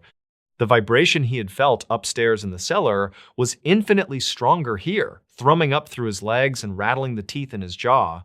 It was not a mechanical vibration. It felt organic. It felt like the slow, rhythmic breathing of something impossibly massive resting just behind the steel. He stepped up to the quartz glass window and peered through. At first, he saw only absolute blackness. It was a dark so complete it seemed to absorb the light from the room behind him. He pressed his face closer to the glass, cupping his hands around his eyes to block out the glare. As his eyes adjusted, he realized the blackness was not empty space. It was a physical surface pressed flush against the other side of the glass. It looked like dark, leathery skin covered in fine, ash-colored scales. As he watched, frozen in terror, the surface slowly slid downward, revealing a pale, milky expanse beneath it. It was an eye. An eye the size of a dinner plate, devoid of any pupil or iris, glowing faintly in the pitch black of the cavern beyond. The pale eye fixed entirely on Thomas. The deep, rhythmic vibration abruptly stopped. For a terrible, suspended second, the absolute silence of the underground facility was deafening. Then, a new sound began. It was a soft, wet tapping against the inside of the thick glass. Tap, tap, tap. The rhythm perfectly matched the frantic, terrified beating of Thomas's own heart. The massive blast door groaned, the steel hinges shrieking as the immense pressure on the other side suddenly increased. The bent locking bolts shifted forward another fraction of an inch, shedding a rain of rust flakes onto the concrete floor. Thomas broke away from the door, his mind entirely consumed by blind panic. He abandoned the logbook, abandoned his heavy flashlight on the desk, and ran. He sprinted back down the impossible corridor, his boots slipping on the dusty concrete, ignoring the empty observation rooms that now felt like open mouths waiting to swallow him. He reached the bottom of the shaft and threw himself at the ladder. He climbed with reckless, desperate speed, tearing the skin from his knuckles against the rusted iron rungs, not daring to look down into the dark he was leaving behind. The heat of the shaft seemed to rise with him, carrying the faint, terrible sound of bending steel echoing up from the depths. He hauled himself out of the cellar hole, his lungs burning, and slammed the heavy iron hatch shut behind him. He did not have the padlocks to secure it. He dragged heavy wooden crates, broken furniture, and a rusted anvil over the hatch, piling hundreds of pounds of debris over the metal before sprinting up the cellar stairs and out of the house. He threw his tools into the back of his truck, started the engine, and tore down the dirt logging road, sliding wildly around the curves until he finally hit the pavement of the highway. He did not stop driving until he was 3 counties away. Thomas never filed his official appraisal. He sent a brief, vague email to the out-of-state trust, citing severe structural hazards and toxic black mold, and refused to accept any payment for his time. According to county zoning records, the property was quietly seized by the state less than 2 weeks later under an obscure environmental protection mandate. No official explanation was ever released to the public. However, hunters and locals who frequent the deep woods along Highway 39 have whispered strange stories in the years since. They claim that shortly after the property was condemned, a convoy of unmarked heavy-duty cement trucks drove up the logging road in the dead of night. They poured thousands of gallons of concrete directly into the foundation of the old house, sealing whatever lay beneath it under a solid, impenetrable cap of stone. Yet, on still, windless nights in late autumn, residents living in the valleys miles away claim they can sometimes feel a low, rhythmic thrumming deep in the earth. A vibration that pauses, changes tempo, and slowly seems to learn the sleeping patterns of the towns resting above it. A British Columbia forest report was filed and then removed. The digital log appeared on the regional supervisor's terminal at 3:14 a.m., tagged with a priority code that had not been used in the British Columbia Provincial Forestry Network in over 20 years. The supervisor, a man who had spent 3 decades monitoring the vast unmapped expanses of the coastal wilderness, sat forward in his chair. The night shift in the Victoria Dispatch Office was usually quiet, punctuated only by the occasional automated weather update or a routine check-in from a logging crew. But this was different. The flashing alert on his screen indicated a code-red environmental anomaly. It had been submitted by a senior timber cruiser stationed deep in a remote, protected sector of the Great Bear Rainforest, more than 200 miles from the nearest paved road. The supervisor clicked to open the file. The surveyor had uploaded a text document containing 3 short paragraphs and a single, low-resolution audio attachment. The text did not describe a wildfire, an aggressive grizzly bear, or a poaching camp. Instead, the seasoned surveyor described an area of old-growth cedar where the topography had seemingly folded in on itself overnight. He wrote that the tree trunks in a 2-mile radius had turned entirely white, drained of all color and moisture, and that the ambient air pressure was fluctuating so violently it had cracked the glass face of his analog compass. The final sentence of the text report simply read, "They are emitting a low, continuous mechanical hum." Before the supervisor could click the play button on the audio file, his screen flashed a sudden, flat gray. The terminal froze for a fraction of a second, the cooling fan humming loudly in the empty office. When the system refreshed and the network connection stabilized, the inbox was completely empty. The glowing red priority alert was gone. The submission log, which recorded every piece of incoming data down to the microsecond, showed no entry for that hour. The report had not just been deleted or moved to a spam folder. According to the architecture of the provincial server, the file had never existed. The supervisor immediately picked up his desk phone and called the Overnight Information Technology Department. He woke a technician who remotely accessed the regional router to run a diagnostic trace. The technician sounded confused as he reported his findings. He confirmed that a data packet of significant size had indeed pinged the primary receiver at exactly 3:14 a.m., but the origin node was now returning a fatal error. Someone or something had executed a hard scrub of the network. Furthermore, the GPS coordinates attached to the surveyor's transmission were now blocked out on the digital map. The sector, a dense valley previously mapped and surveyed dozens of times, was now registered in the database as a blank, unassigned zone. By 6 o'clock in the morning, a quiet panic had begun to set in among the upper management of the forestry department. The surveyor was a veteran of the woods, a man who spent months alone in the deep bush and was known for his grounded, pragmatic nature. He was not prone to exaggeration, and he certainly did not possess the technical capability to hack a secure government database to erase his own reports. The department authorized a private helicopter charter to fly over the coordinates at first light, bypassing the official search and rescue channels to avoid drawing unwanted attention to the missing data. The pilot reached the airspace above the valley at 8:30 a.m. The weather across the coast was clear, with bright morning sunlight illuminating the endless sea of green pine and cedar. But as the helicopter banked over the specific coordinates, the pilot radioed back to dispatch with a hesitant voice.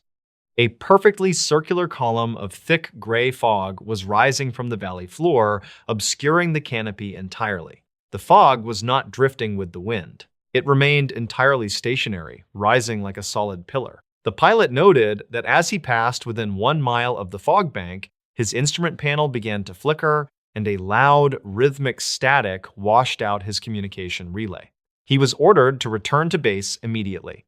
A small, specialized ground crew was assembled 48 hours later. They were briefed only that a surveyor had missed his scheduled satellite check-in and that equipment failure was suspected. The team drove for 6 hours up deteriorating logging routes, finally abandoning their trucks when the mud became too deep. They hiked for another 2 days through the dense, wet undergrowth of the rainforest. The expedition leader later noted in his personal journal that the transition into the surveyor's sector was not gradual. It happened over the course of a single step. One moment, the team was walking through a vibrant, noisy ecosystem filled with the sounds of dripping water, rustling leaves, and calling birds. The next moment, they crossed an invisible threshold into absolute, suffocating silence. The air grew instantly cold, and the smell of damp earth was replaced by the sharp, metallic scent of ozone. The forest floor here was covered in a fine, pale dust that resembled ash, though there were no signs of a fire. As they pushed deeper into the valley, they saw the trees. Just as the deleted report had described, the towering ancient cedars had been stripped of their bark and color. The wood was bone white, smooth to the touch, and strangely warm. The branches were completely bare, reaching up into a canopy that was shrouded in the unnatural, stationary fog. The ground team moved slowly, their unease growing with every silent step. There was no wind, yet the white trees seemed to vibrate slightly, transferring a deep, sub-audible tremor through the soles of the searchers' boots. They found the surveyor's camp just before dusk. The heavy canvas tent was fully erected and entirely untouched. His camp stove, climbing gear, and emergency rations were neatly organized on a folding table. The site showed no signs of a struggle, no animal tracks, and no indication of a hasty departure. However, when the expedition leader unzipped the tent to look inside, he found the surveyor's heavy winter jacket laid perfectly flat on the sleeping bag. The jacket was completely dehydrated. The synthetic fabric crumbled into brittle flakes when the leader tried to pick it up, as if all moisture had been instantly baked out of it in a vacuum. Sitting beside the crumbled jacket was the surveyor's physical logbook. It was a heavy, leather-bound ledger required by the province for legal record-keeping. The leader opened it, hoping to find a written copy of the deleted digital report. The first 40 pages were filled with mundane daily notes, weather observations, and soil acidity measurements. But the pages covering the final 3 days of his deployment had been removed. They were not torn out in a rush. They had been excised with surgical precision, sliced perfectly down the binding so that barely a paper fiber remained. The only electronic device left in the camp was a secondary handheld GPS unit resting on a stump outside the tent. The search team gathered around it as the technician powered the screen on. The battery was somehow fully charged. It took a moment to acquire a satellite lock. When the numbers finally populated on the display, the team stared at the screen in silence. According to the uncorrupted hardware, their current elevation was not 4,000 feet above sea level, where they should have been. The device registered their elevation as a negative number, insisting they were currently standing 3 miles beneath the surface of the Earth. The expedition leader ordered an immediate retreat. The team hiked through the night, using headlamps to navigate the maze of bleached, vibrating trees, desperate to reach the tree line where the normal forest resumed. They left the camp exactly as they found it, taking only the corrupted GPS unit and the altered logbook. They spoke very little on the long drive back to civilization, each man privately haunted by the sheer, unnatural wrongness of the dead valley. When the team submitted their findings to the regional office, the response was swift and bureaucratic. The photographs they took of the white trees were confiscated and classified under a vague Environmental Protection Act. The anomalous GPS unit was sent to a federal laboratory in Ottawa and never returned. The surveyor was officially declared lost in the woods, his disappearance attributed to a tragic, unverified fall into a fast-moving river. A public warning was issued designating the specific coordinates as an unstable landslide zone, strictly off-limits to all hikers and commercial logging operations. The regional supervisor, who had seen the original, vanished report, chose to retire early a few months later. He packed up his desk, handed over his keys, and moved to a small town on the eastern edge of the province, far away from the deep woods. But he could never quite shake the memory of that night shift. He often thought about the speed with which the system had scrubbed the file, a deliberate erasure executed from a level of authority he could not even comprehend. Most of all, he thought about the audio file he never got to hear. Years later, rumors began to circulate among the older forest rangers. They whispered about illegal, deep earth acoustic scanning taking place in the remote sectors. They traded stories about campers who wandered too close to the hazard zones and reported hearing a sound that carried on the wind. It was not the sound of a landslide or a river or an animal. According to the locals who lived near the edge of the deep wilderness, on particularly quiet nights, you could stand at the boundary line and hear a low, continuous mechanical hum rising from beneath the roots of the trees.